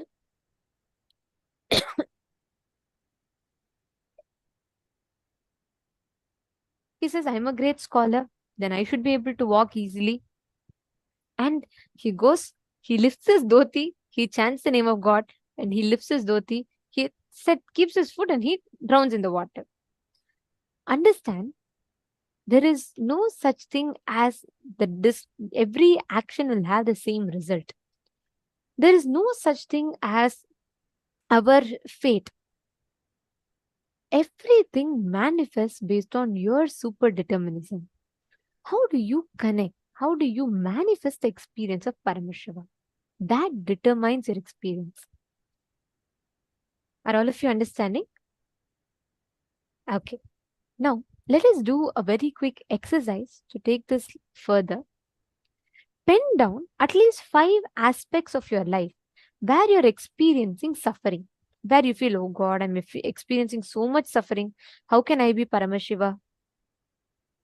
Now, pen down these 5 aspects and go and find out the real reason of your suffering. What exactly is the suffering for?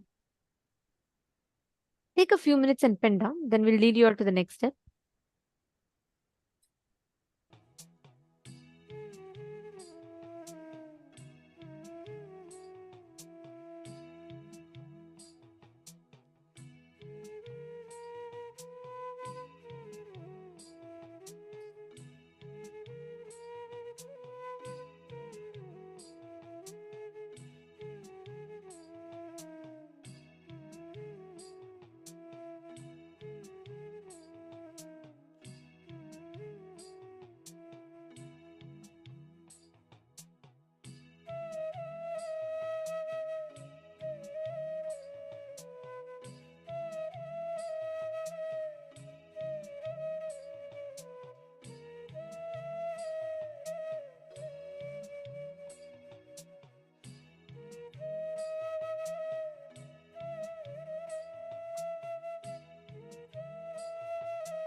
Hope all of you have finished writing down. Now, with this understanding, declare, see, every issue that you get in life, every time you are stuck in life, just understand, apply this one principle and start creating your reality. Start manifesting your reality. Simple truth.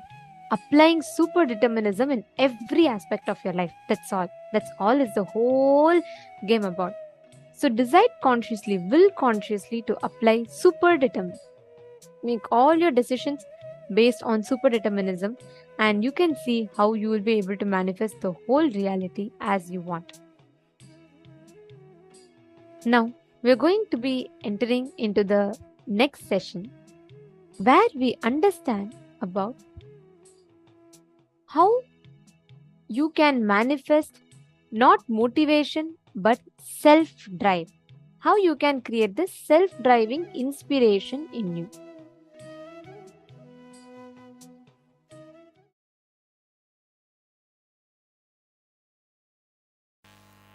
Please listen. Today I am going to only speak on one subject. Context of Advaitic activism. Listen. 3 fellows were working on a stone quarry. All 3 of them were breaking stones, chiseling with a chisel and hammer. One onlooker went and asked one worker who was very morose, sad, depressed, dull, "What are you doing?" That fellow, almost crying tone, he said, "I am breaking stones." Next guy, he was not blissful but peaceful. This onlooker went and asked, "What are you doing?" "I am making a pillar." Third guy, very blissful, brisk, energetic, real Nithyanandite. The onlooker went and asked, "What are you doing?" "I am building a temple." Understand? All 3 of them are doing the same project, same work. All 3 of them are doing same project, same work. Clear? All 3 of them are actually working under the same contractor. The context from which you are working means knowing the larger vision.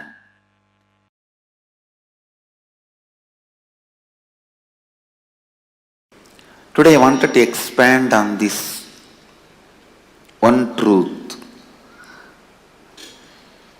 Hridaya Guhya Tahara Vidya.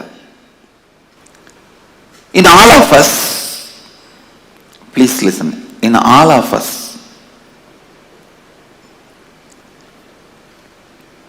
there is a strong cognition which is spontaneous for us, which forms the core of our heart, core of our being. Hridaya Guhya, which is cherished in the cave of the heart.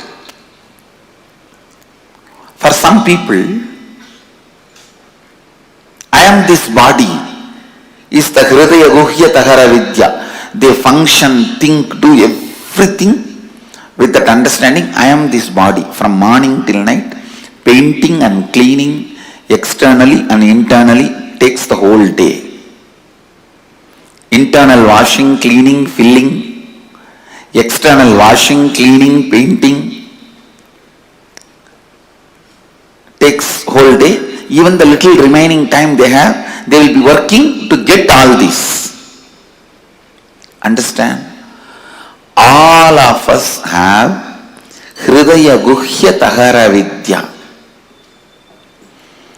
In our heart cave, a natural understanding a spontaneous flow of knowledge. Some people think mind, name and fame, the reward, joy. Joy which comes when others praise you. That is you. If that becomes your Hridaya Guhya Tahara Vidya, the spontaneous knowledge about life, then whole life you run behind that stupid Nobel Prize. And finally you get rejected and dejected and you go on teaching how to live to people. You need to understand what actually your Hridaya Guhya, in the heart cave, you think as your spontaneous cognition about inner image, outer image, life image and others image. Spontaneously what do you think? Understand? Spontaneously what you understand. Spontaneously what you carry. I wanted every one of you to know, spontaneously what you carry is what you brought from the past birth. That is what you brought from the past birth. My Hridaya Vidya, Hridaya Guhya Tahara Vidya, the spontaneous cognition, knowledge I brought in my heart cave is completely aligned to all these four images. Completely aligned to all these four images. Aligned to all these four images. Listen. Completely aligned to all these four images. I may want to repeat this again and again till you listen. Listen. That was my spontaneous flow of life. What you feel inside you as you, what you declare outside you as you, what you want others to experience you as you, what you feel about others and the world. Aligning all these four to best and constantly, please listen, the life happening in you, every moment you feeling I exist is like energy. To whatever you want, you can infuse that life into it.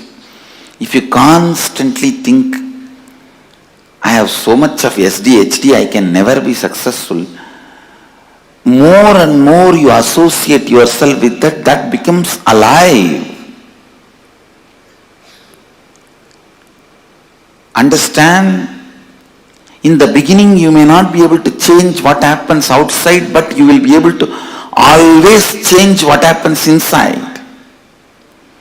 So decide, even for a few minutes, you will not empower, energize the concept that you are a failure, you are struggling, you are.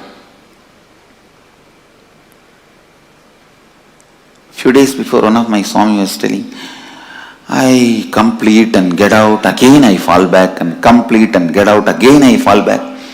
You want to enjoy this personality. You are enjoying this space. You want to empower this idea of I raise and fall, because you must be enjoying the effort, hard effort you are putting. Understand? Hard work is nothing but ignorance. You don't have intelligence to do the smart work. You are stupid enough not to do the smart work, what you do is called hard work. And if you enjoy hard work, nobody is going to say no, but you are stupid.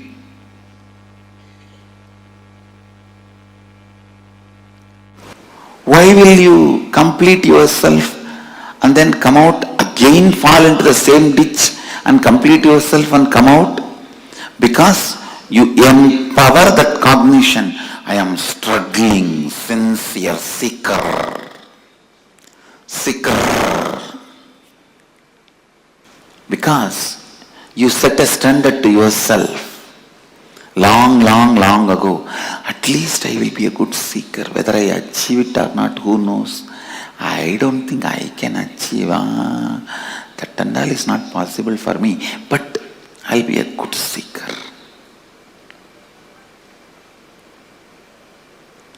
And maybe that is the way you will try to get others' attention. See, I am struggling and coming out. But stupid thing, nobody is ready to listen to your struggle. Understand?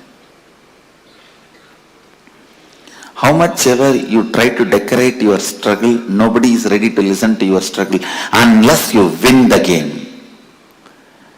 Only when you win the game, your struggles are garlanded, respected, worshipped. Your struggles by itself has no respect. So decide to win the game now. See, every moment your life empowers some cognition. Either, see, all these different cognitions. I am struggling. I can't achieve it. I can achieve it. I have achieved it. All these are just various cognitions, various balloons. You can fill the gas in any balloon. Your life is the gas. You can fill the gas in any balloon. Why do you want to waste your gas into that stupid balloon? I am struggling. Complete it. Get rid of it. I have achieved. Fill the balloon of I have achieved.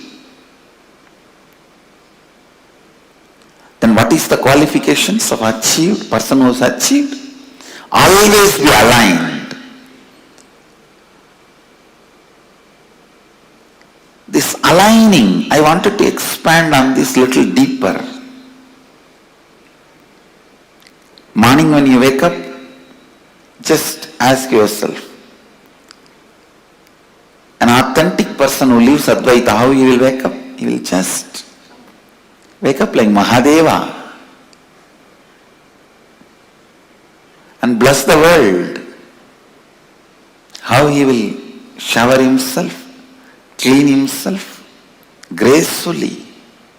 What he will do next? Whatever I am doing, is it aligned to my identity, which I want to build as my inner image, which I want to show as outer image, the other's image and life image, which I want to take the responsibility for? This aligning, the moment you decide, yes, this action has to be done if I want to have this outer image. After that, no conflict. No question of conflict, no question of contradiction, no question of anything else. No question of conflict, no question of contradiction, no question of anything else. In all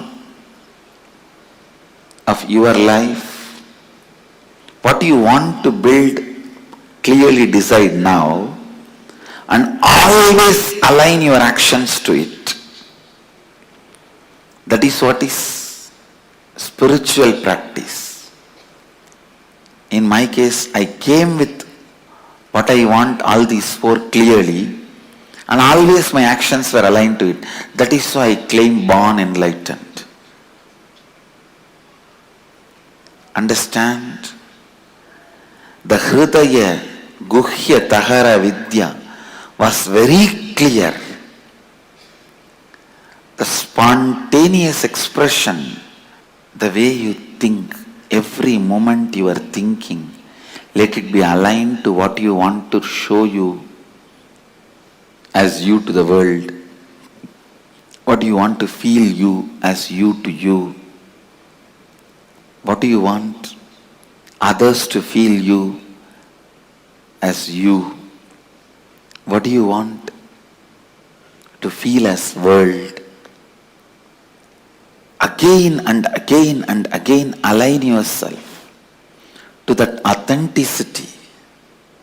The best inner image you want to have, best outer image you want to have, best others image you want to have, best life image you want to have.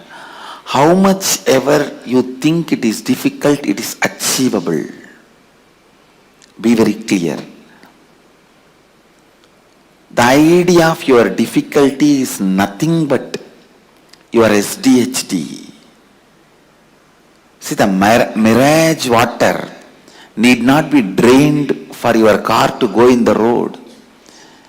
The summertime, noon, mid-noon, you will see the mirage water in the road.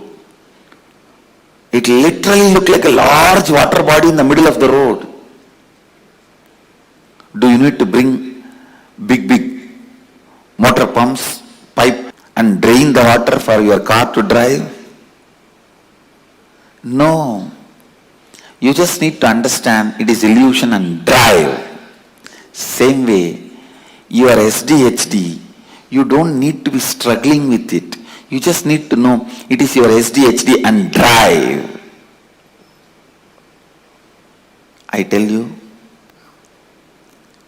anything can be given up in the life. Anything can be lost.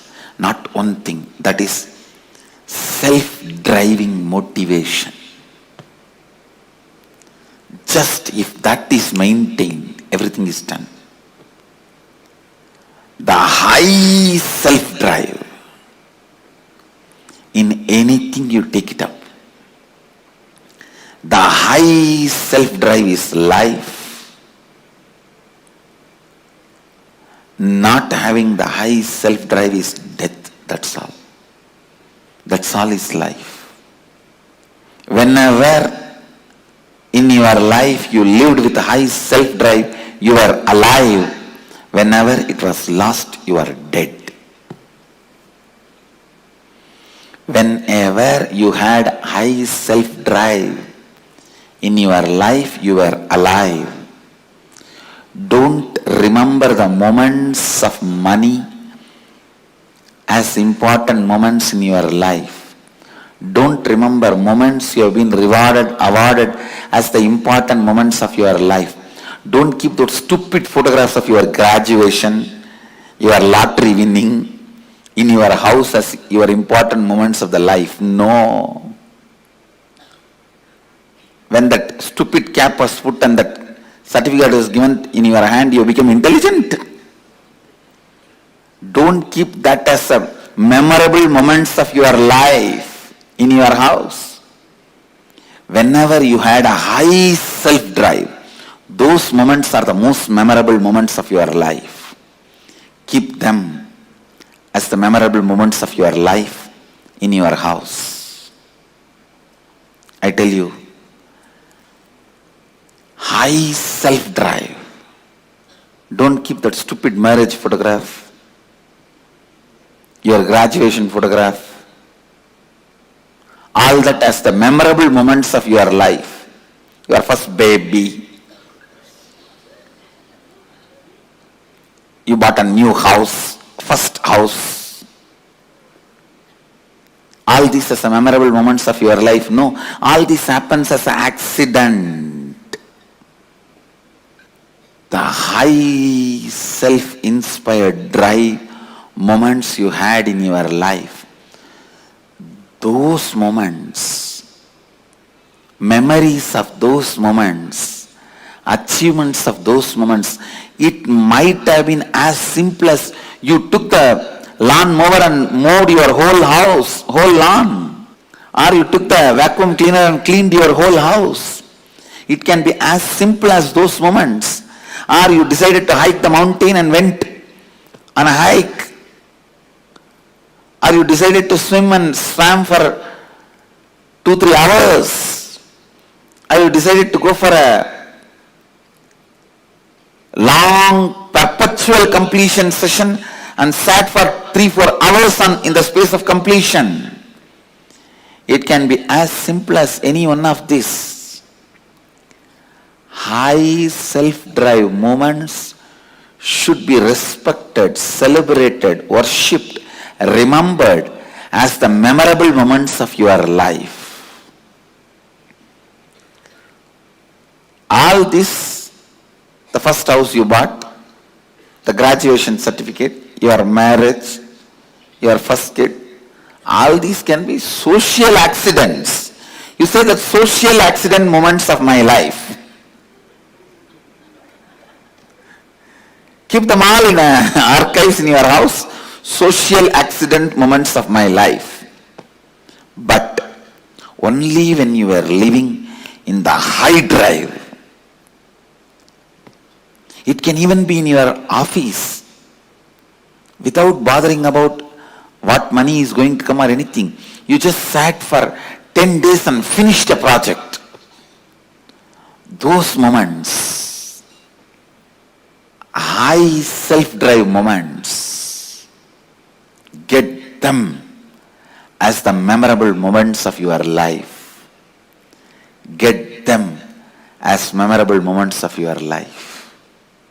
And they are only memorable moments of your life. They are only memorable moments of your life.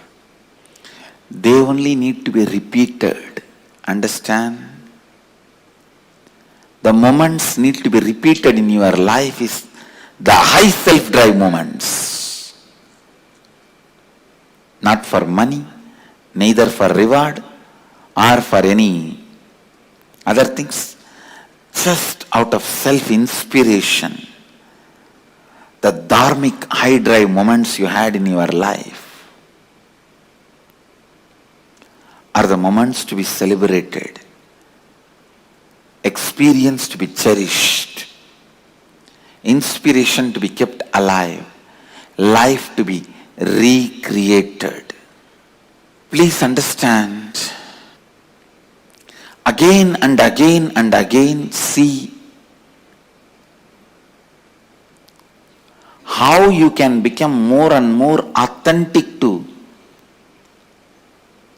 your best inner image, outer image, life image, others image. Understand, any doubt you have, any idea you have, you cannot achieve that 4 is SDHD. Self-doubt, self-hatred, self-denial. SDHD. Go on completing with those SDHDs. Go on completing with those SDHDs. Let the external situation not create SDHD in you.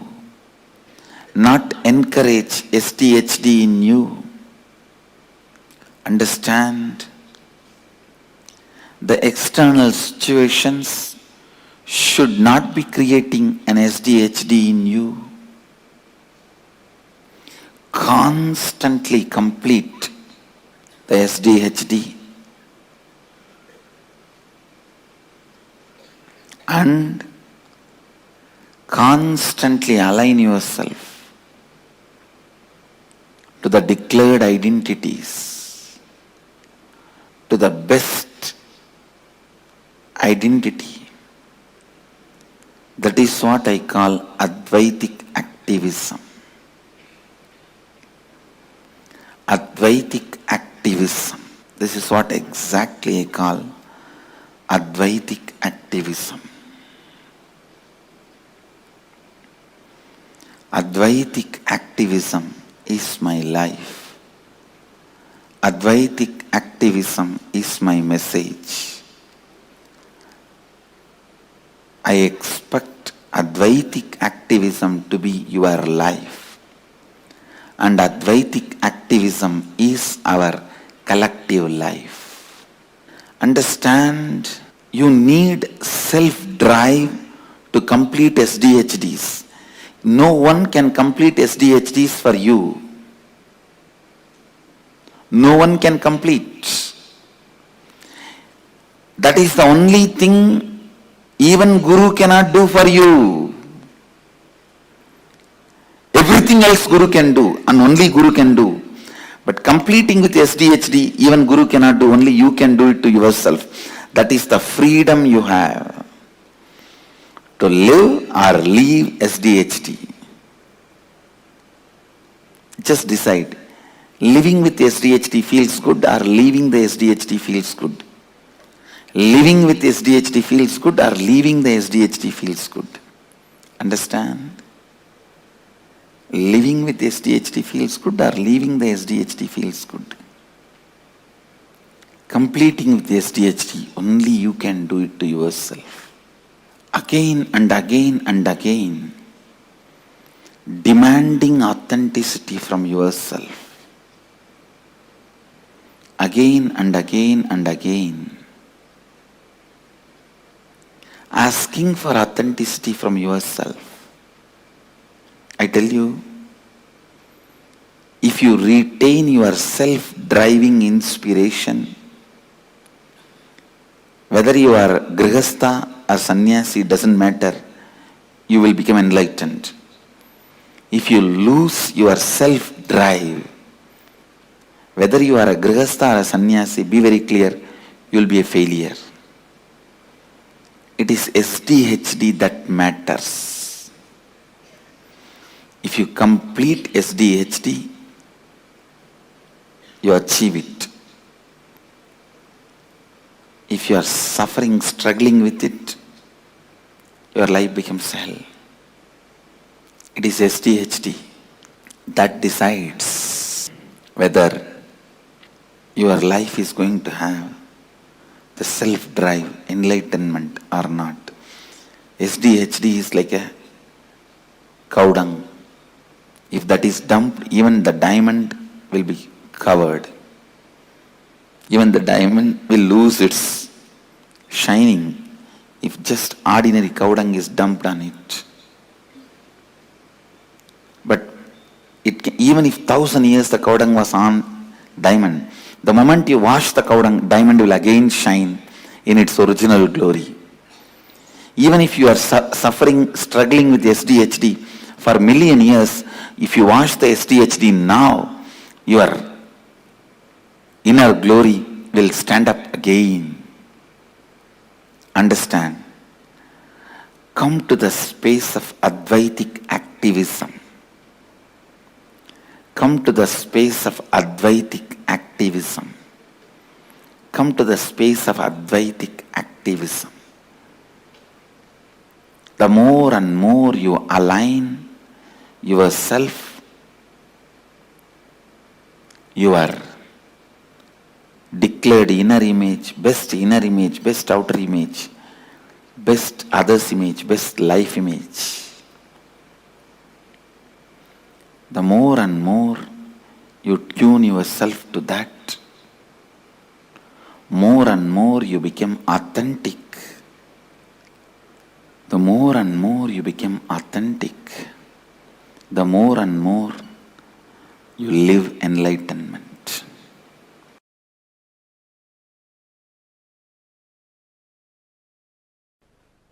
Please understand, self-drive is the source of the knowledge a human being has. Means that is Saraswati. Knowledge is not number of books you read. Knowledge is not number of concepts you know. the amount of self-drive you have.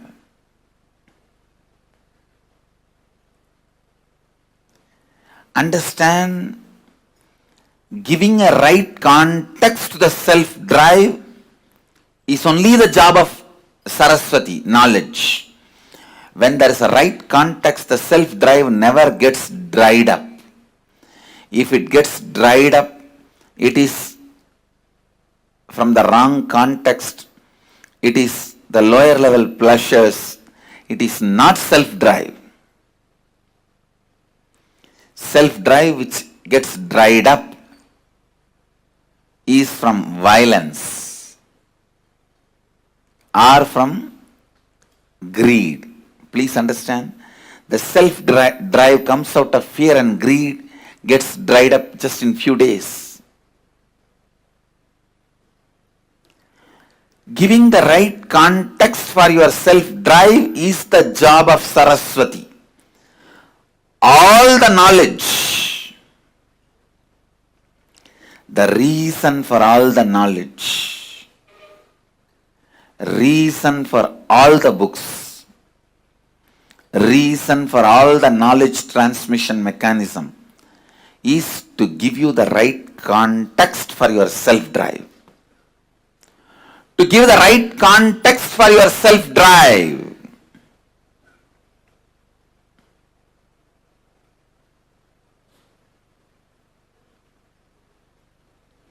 Giving the right context for your self-drive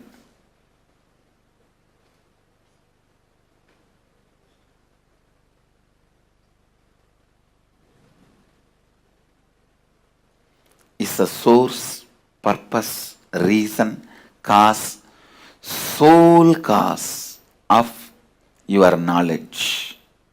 And I tell you, your self-drive is the greatest wealth you can have, which will never be lost, which will come with you for births after births after births.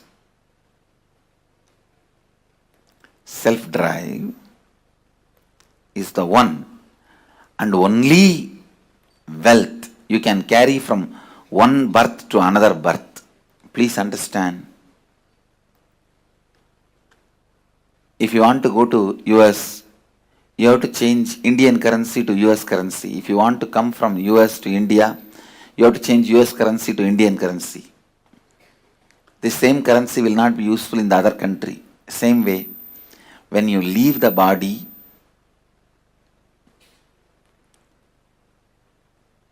whatever you accumulated in this birth, wealth, life, relationships, properties, nothing will be useful in the next birth.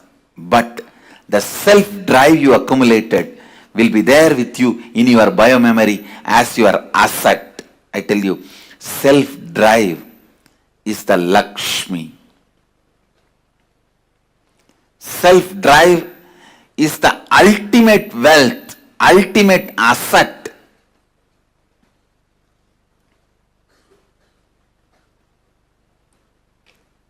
Anyone can accumulate, anyone can acquire.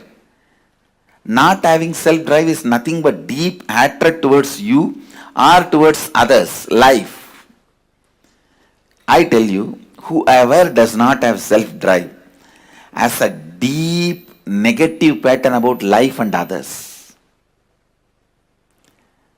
They are constantly abusing life and others, criticizing life and others, deep incompletion with others and life. I wanted to remind all of you, all tiredness, all boredom is nothing but self-conflicts and self-contradictions. Self-conflicts and self-contradictions. Self-conflicts and self-contradictions. People with self-drive are rewarded by Kala Bhairava with life. People who don't have that are slammed by life, Kala. Understand, self-drive is life. from the right context. Self-drive from the right context. Self-drive from the right space.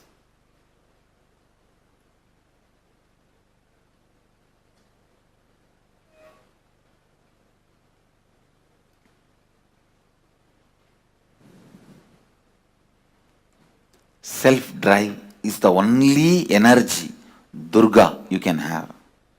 Nothing else is energy. Not your muscle power or your thinking power. All that are not the top energy. Self-drive is the energy of life. Understand? Self-drive is Saraswati. Self-drive is Lakshmi. Self-drive is Durga. Driving yourself constantly, I tell you. Anything stops your self-drive from the right context is incompletion. Immediately complete with it and get rid of it. The verse in Bhagavad Gita, the words of Sri Krishna, Uttared Atmanatmanam Atmanam Avasadayet. This is the exact interpretation I will give.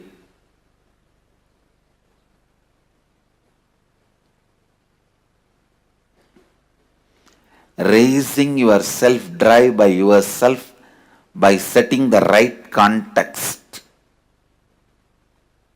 You will be a great friend for yourself.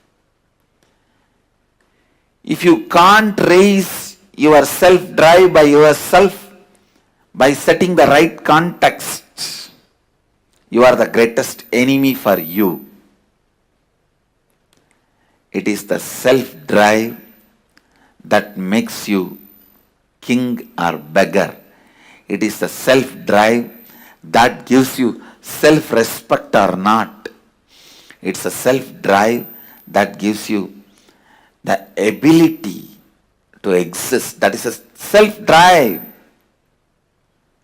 that gives you the strength to live. Self-drive is the love for life. Self-drive is the devotion for life. Self-drive is commitment towards life. Self-drive is the scale to measure your authenticity, integrity, responsibility, and enriching.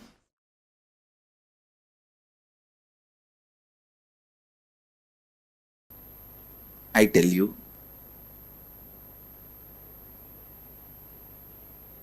now whatever I am speaking, if you just pen down, when you started developing the patterns, ideas, moving out of your original Advaitic state and relive, it will be literally like a miracle cure for tons of problems you have. Even not having self-drive is a problem. If you find out when you lost the Advaita, that is the time you would have lost your self-drive for life.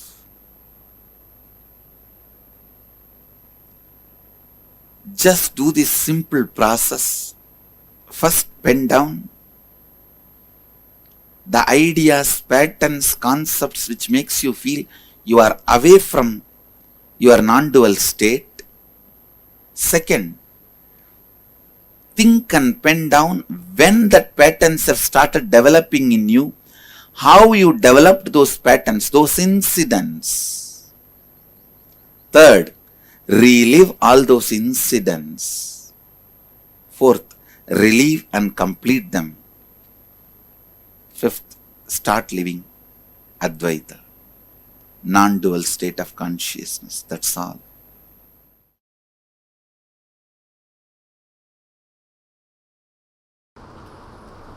Essence of today's satsang.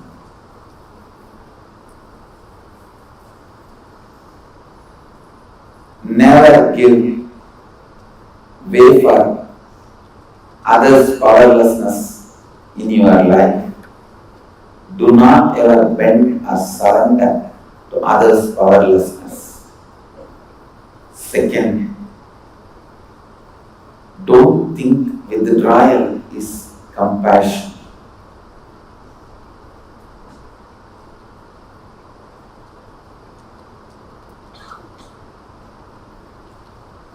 Fear of facing conflicts is not compassion.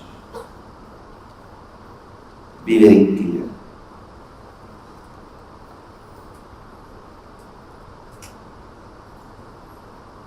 If you avoid these two major mistakes in your life, you will constantly create powerful space and completion with you and with the others.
Nithyanandam, Swamiji explained to us the importance of self-drive. And like as Swamiji was mentioning, the moments that you need to capture and remember and cherish in your space should be these moments of self-drive.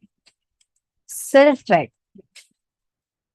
The inspiration, which is rooted in the right context and not sourced from external reasoning. Sometimes it's because, oh, my friend has now upgraded, she has gotten an increment, and therefore that becomes my inspiration to work further. It's again based on the based on an external inspiration. Or when your neighbor buys a new refrigerator, suddenly your old refrigerator stops working. A new air conditioner, suddenly your house temperature rises up. Or your neighbor gets a smart house, and all of a sudden the same task that was very easy as a normal lifestyle till yesterday suddenly becomes a very difficult task. You always compare yourself with others and try to source that as inspiration, or your source of inspiration is based on something external. How many of you are able to understand this one point where you see that the source of your inspiration to be based on something from outside? Actually, that is why, like Swamiji revealed beautifully, the concept of rags to riches story is always an instant hit for us. Why? We all subconsciously, unconsciously cherish struggles in life. Today, if you see, just go watch YouTube. YouTube is filled with podcasts where people come and tell any struggle, any powerlessness, any suffering is celebrated, is cherished. Like Swamiji said, Upgrading yourself from your past failures is not wrong, but celebrating your past failures and powerlessness is something wrong. We are all taught this rags to riches story resonates so much with us because we all so deeply cherish our suffering. Like if someone tells you, just imagine someone comes and tells you, oh, you don't know how much I'm struggling in my life. My husband doesn't support me. I'm a homemaker and I have to pull all the things together. I have to cook for my children. I have to teach them homeworks. I have to do the laundry. I have to do the cooking. All of these. And it's a struggle and I manage. What is our response? So unconsciously, spontaneously in us, the first response to them is, oh my God, this person is really struggling. How much he's doing. We start revering, we start respecting people's struggles, and we start cherishing this rags to riches story. That is why today people suffer with boredom and tiredness, like Swamiji said, because our source of motivation is always derived from something outside. The pseudo dignity that we attach to the suffering, the pseudo dignity that we attach towards struggles, we start looking for what? If you respect people's struggle so much, when things come easily to you, you can't accept it. Imagine if someone comes and just walks up to you and says, take $1 million. What will you think? You think he must be crazy. Why is he even giving me this money? We always respect struggles, and as a byproduct of which we all start actively looking for suffering and struggles in life.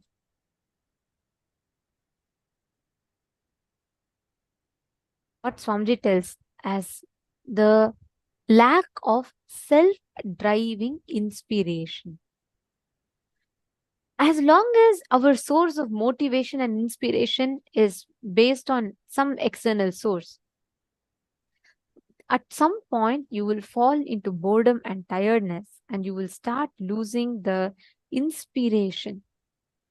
That's why today people say, I find a problem, I find a solution. Again, I go back to the same problem. Again, I come to the same solution. We start celebrating, we start preparing ourselves to again and again fall into the same rut, the same cycle of struggles. And self-drive is the solution that Swamiji gives for that. We need to understand what Swamiji had explained to us about the Hridaya Guhya. Deep inside you, all of us, inside our hearts, carry a cognition about life, and that is the source of our energy. That is what we derive the energy from. That's why there are some people who go on and on and on talking about their victimhood. Like they say about how much struggle they had been through, how people didn't understand them, how people tried conspiring against them. And they have this whole, like a movie running in them where they become the victim and they are like the hero, heroine of their story. And everybody is conspiring against them. And that struggle. So if that struggle, victimhood is your core cognition and you derive your energy from that, then that is what you go on attracting in your life. And again, you attract, obviously you would attract situations, events where you will feel more victimized. You will have more people like that manifesting in your life. Again, it becomes a self-fulfilling negative prophecy. Then again, you go on complaining, saying, why are so many people being like this to me? See, there's a story to a fisherwoman and a flower seller. Both of them are walking from the market and they're going to home and it's become extremely dark. The fisherwoman's house is a bit farther away. So it becomes too dark. So the flower selling woman says, why don't you come and sleep in my house tonight? And tomorrow, as soon as it dawns, you can go back to your house. It's quite late in the night now. And the fisherwoman readily agrees. She goes and both of them go have dinner and they're about to sleep. The flower selling woman, as soon as she lies down, she falls asleep. The Whole house is just filled with the beautiful fragrance of all the flowers. The fisherwoman, however, tries to sleep, tries tossing around, turning around. Hours pass by, somehow she doesn't get sleep. She immediately gets up, goes, brings the empty fish baskets that she had just sold earlier in the market, gets that basket, keeps it next to her, and then immediately, in few seconds, falls asleep. Our situation is literally like this. That fish smell is what something she'll keep complaining about the whole day, but she has also she's become so addicted to it that, not addicted is not the word, but she's become so used to it. Without that, she doesn't know how to even fall asleep. Like that, all of us have made worries, feeling victimhood, or incompletions as a source of our inspiration.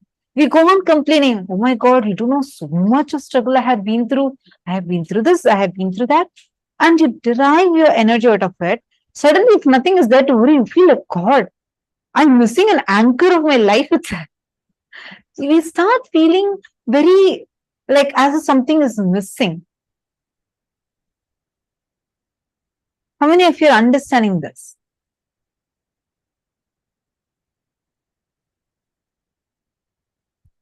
The self-driving pattern means from your Hridaya Guhya, there is a strong cognition about life happening in you, which is a spontaneous happening in each one of us. It is from the core of our heart, core of our being, the Hridaya Guhya, the secret corner of your heart, which is cherished in the cave of your heart. This is like energy. To whatever you infuse the energy into, it becomes alive. If you constantly think, I have so much of self-doubt, self-hatred, self-denial, I can never become successful, then that thought current becomes alive. You have so many balloons. You have a heart-shaped balloon, you have a Mickey Mouse-shaped balloon, you have a flower-shaped balloon, whichever you fill in that air into, that is going to become big. You can't fill in a Mickey Mouse-shaped balloon and say, oh, why is it not becoming a heart? The more and more you align yourself to your declared best inner image, declared best outer image, means how you show yourself to others, best others image, how others perceive you, and best life image, the way how you feel about life and everyone. The more and more you become authentic, the self-drive increases in you. Anything can be given up in your life or lost, but not one thing. That is a self-driving motivation. High self-drive is life, and not having a high self-drive is death. That's why in Bhagavad Gita, Bhagavan Krishna beautifully says, Uddharedatmanatmanam natmanam avasadayet atmaiva hyatmano bandhur atmaiva ripuratmanaha. Raising your self-drive by yourself, by setting the right context, you will be the best friend for you. If you cannot raise the self-drive by yourself, by setting the right context, then you become the greatest enemy for you. You are your best friend. You are your worst enemy. It's all about whether or not are you going to be increasing your self-doubt, self-drive by giving up your self-doubt, self-hatred, and self-denial. It is in your hands. How many of you are understanding this? Can each of you give an example of what do you understand as self-drive? Please take a moment and please post it.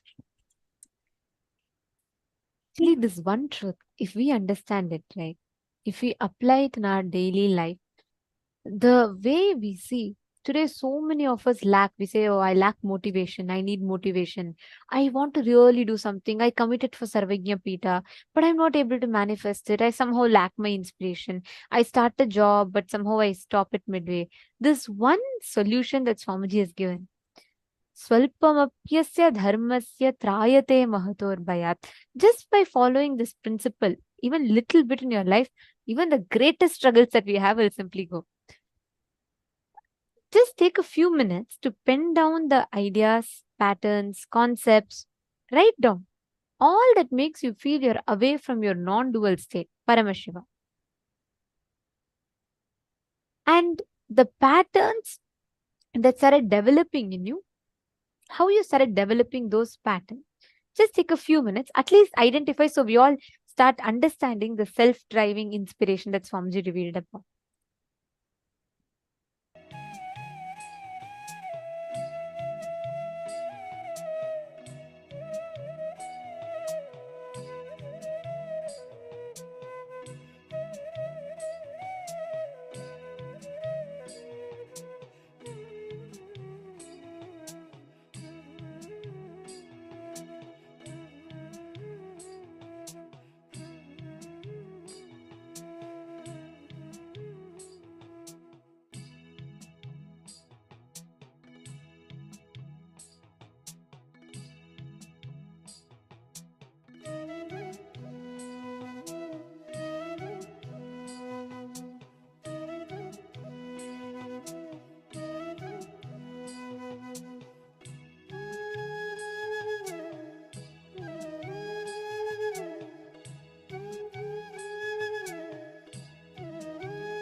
finish the process.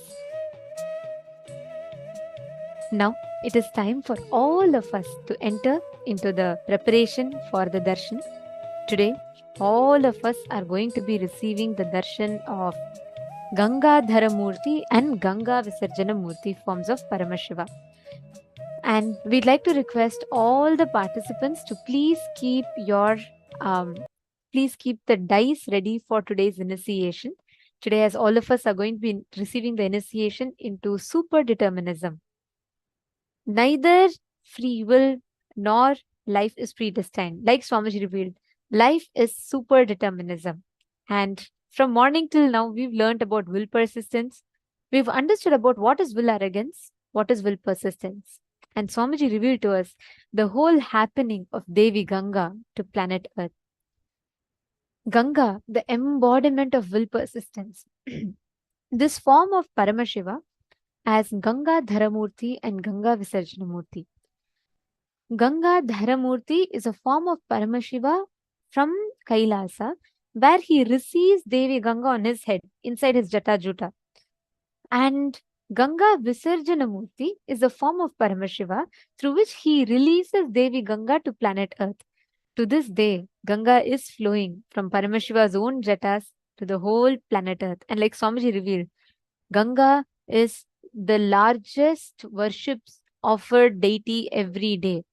Each day, starting from the source, from Gomukh, Ganga, from Ganga to Bay of Bengal, till she reaches the ocean, the whole journey, she is worshipped in so many places. That is why Ganga is the largest worshipped deity every day. The deity that is offered worship every single day, largest number is Devi Ganga.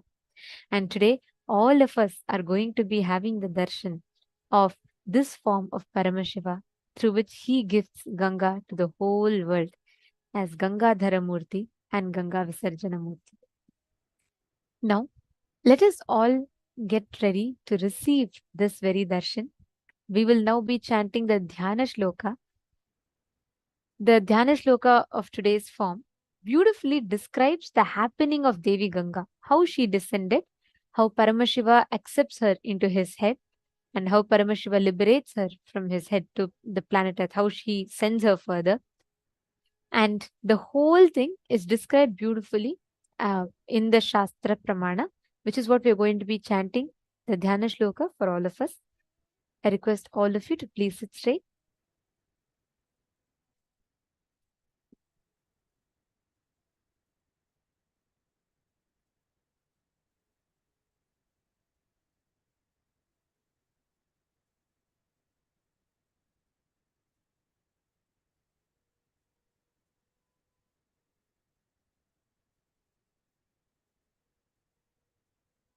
तो हैमवती ज्येष्ठा सर्वलोकनमस्कृता तदा साति महद्रूपं कृत्वा वेगं च दुस्सहम् आकाशत्पदद्राम शिवे शिवशिरस्युतः अचिन्त्य च सा देवी गंगा परमदुर्धरा विश्व्याम्यहं हि पातालम् स्तोत्रसागृह्य शङ्करम् तस्यावलेपनं ज्ञात्वा रुद्धस्तु भगवान् हरः.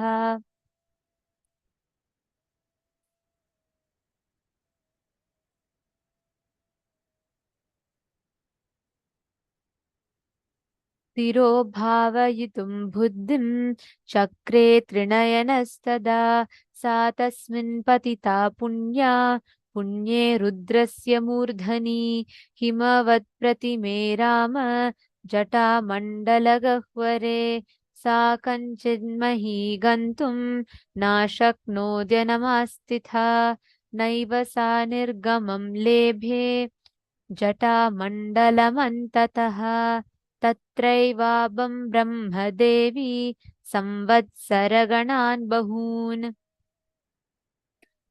तां पश्यन् पुनः तत्रस्य तपः परममास्थितः स तेन तोषितश्चासीद् अद्यन्तं रघुनन्दन विससर्ज ततो गङ्गा हरो बिन्दुः सरः प्रति Tasyam vidrisijyamanayam saptastotram si janjire Hladini pavani chaiva nalini cha tathaiva cha tisraf pranchim disham jagmur ganga shiva jala shubhaha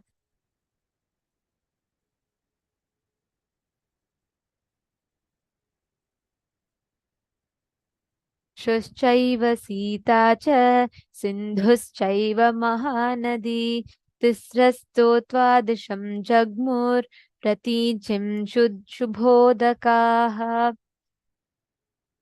Saptami Chanvagatasam Bhagirataram Tada Bhagiratopi Rajarshi Divyam Syandanamastitaha Prayadagre Mahateja Gangantam Chapyanuvjravat Ganga Gaganaschankarashchito Dharani Magataha Vyasaparta Jalam Tatra Tivra Shabdhav Puraskritam.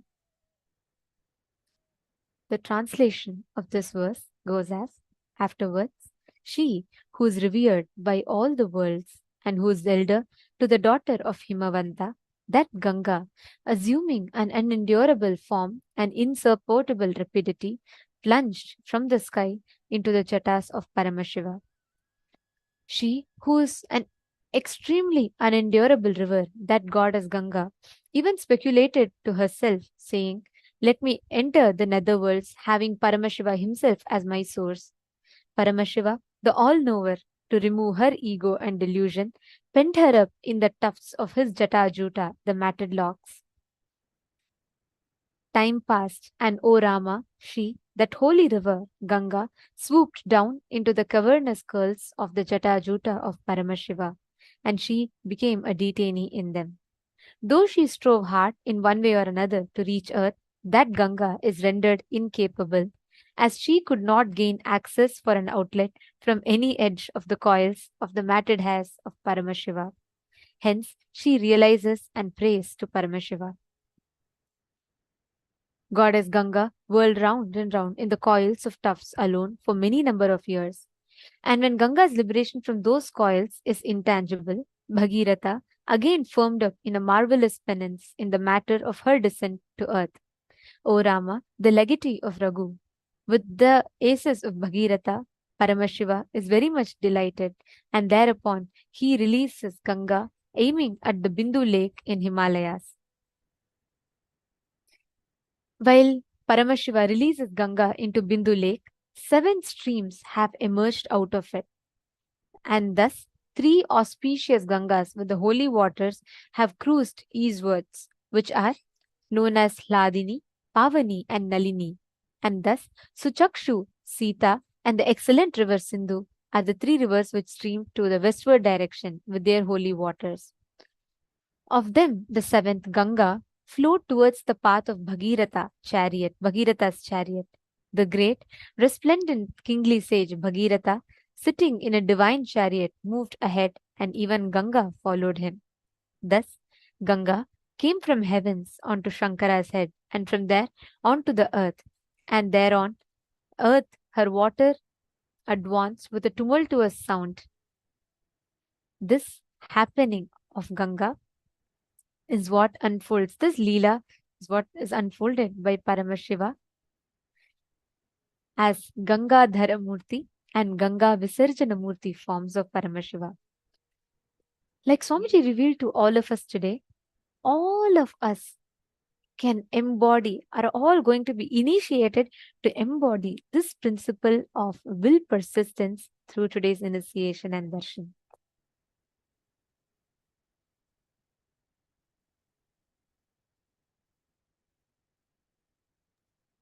Today, all of us learned about what will persistence is, how to have the will persistence to achieve anything, whether it is power manifestation or some success that you're looking for in your life. We learned about this in today's session. And that will persistence we are going to be receiving as a boon directly from Ganga Dharamurti and Ganga Visarjanamurti forms of Paramashiva. And we're also going to be blessed the auspiciousness of Devi Ganga, Ganga Mata. And Swamiji will also be giving us all a boon where with our will, we'll have the ability and power to manifest rain. And not just rain, but even to manifest the most sacred water, Ganga water, just using our will. So today's initiation is an extremely powerful one, especially all the participants who had attended the program from morning till now sincerely and participating, doing the workshops, doing the internalizing exercises, doing the power manifestations and listening intensely to the amazing, profound revelations by Swamiji. You would see how all that you learned today would just manifest as your experience in amazing way. Power manifestations start in you. And today, During the initiation, anywhere in life, you want to have breakthrough. You want to experience the will persistence. Actually, this is very, very closely related. This is the exact truth that Swamiji very recently spoke to all of us, revealed to all of us about how success is a habit.